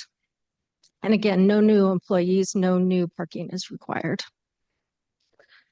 Let's see, the seasonal wetland and standing water, the city has processes for that, and FEMA has processes for that. So those will have to go through any development that we want to do. If it is in that area, will require us to go through those processes that are already in place. And then as far as just the quality of life, again, the city's new zoning code has taken that into account with the increased building setbacks, and it's 4 times more than it was before, or 3 times more. It was 25 feet, it's now 100 feet. But as far as accessing the property, the only way to get there is through industrial. Right now, the site is. Thank you very much. And with that, we will close the public portion of the hearing, and the item is before the commission. So as a reminder, we are the recommending body for the rezone, and I think we're the recommending body for the comprehensive land amendment, I assume. Okay. Madam Chair, Who wants it? go ahead. No, that, no, ma'am. Commissioner Seha. Madam Chair, Commissioner Seha. I would like to make, I would like to move to recommend approval of CAR 250016 and CPA 25-6 with one condition. I don't think it was in the, I don't think it was in the staff report, and that's the item with lighting to address the HOA residents' concerns regarding the light. And I realize this is going to design review, so I don't know if it's appropriate to ask for that condition. Right. Crystal, I don't think we can make recommendations on rezones, right? Okay. You're shaking your head now. Neither of these applications could carry conditions unless you conditions, yeah. attach development agreement. Cool. Okay, then I rescind my proposal and I move to approve or to recommend approval to City Council on the CAR 25-16 and CPA 25-6. Great. Thank you. Do I have a second? Second. Awesome. So I have a motion to approve or to recommend approval from Commissioner Seha and a second from Commissioner Torres. Commissioner Seha. I have nothing to add. I think it was pretty clear cut. Perfect. Commissioner Torres, do you have anything? I agree. It was pretty clear cut. I just would encourage the applicant to work with the neighbors on the lighting, and obviously FEMA and city code regulate the standing water and the floodway and hopefully address the erosion concerns. But I would also just encourage the applicant to work with the neighbors and assuage their concerns about that as well. Thanks. Any other discussion? Well, I'm also in support of the motion. I think, you know, there are processes in place for the floodway, the flood zone, as the applicant kind of alluded to. FEMA's got a pretty rigorous process for those things. In terms of where any offset water will go, I believe City of Boise requires that all of that be retained on site, so that should be retained on site. And then otherwise, I think this is pretty straightforward.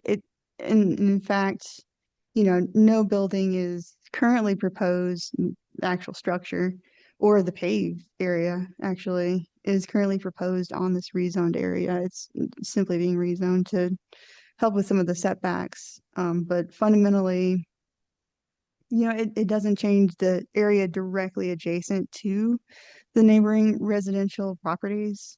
Residential uses, I suppose. It just kind of helps with some of the internal setbacks that are happening there. But I don't see any impact to, you know, the neighboring residential uses that wouldn't be there without this rezone. And then, yeah, with those processes in place, I trust the cities and government and the, you know, FEMA's kind of judgment on the floodway and flood zone. So if there's no other discussion, we have a recommendation for approval for CAR 25-16 and a recommendation of approval for CPA 25-6 with all terms and conditions. Staff report. Clerk, please call the roll. Moore, Yes. Rooney, Yes. Seha, Yes. Torres, Yes. Stallings, Yes. all in favor, motion carries. Thank you very much. We are adjourned.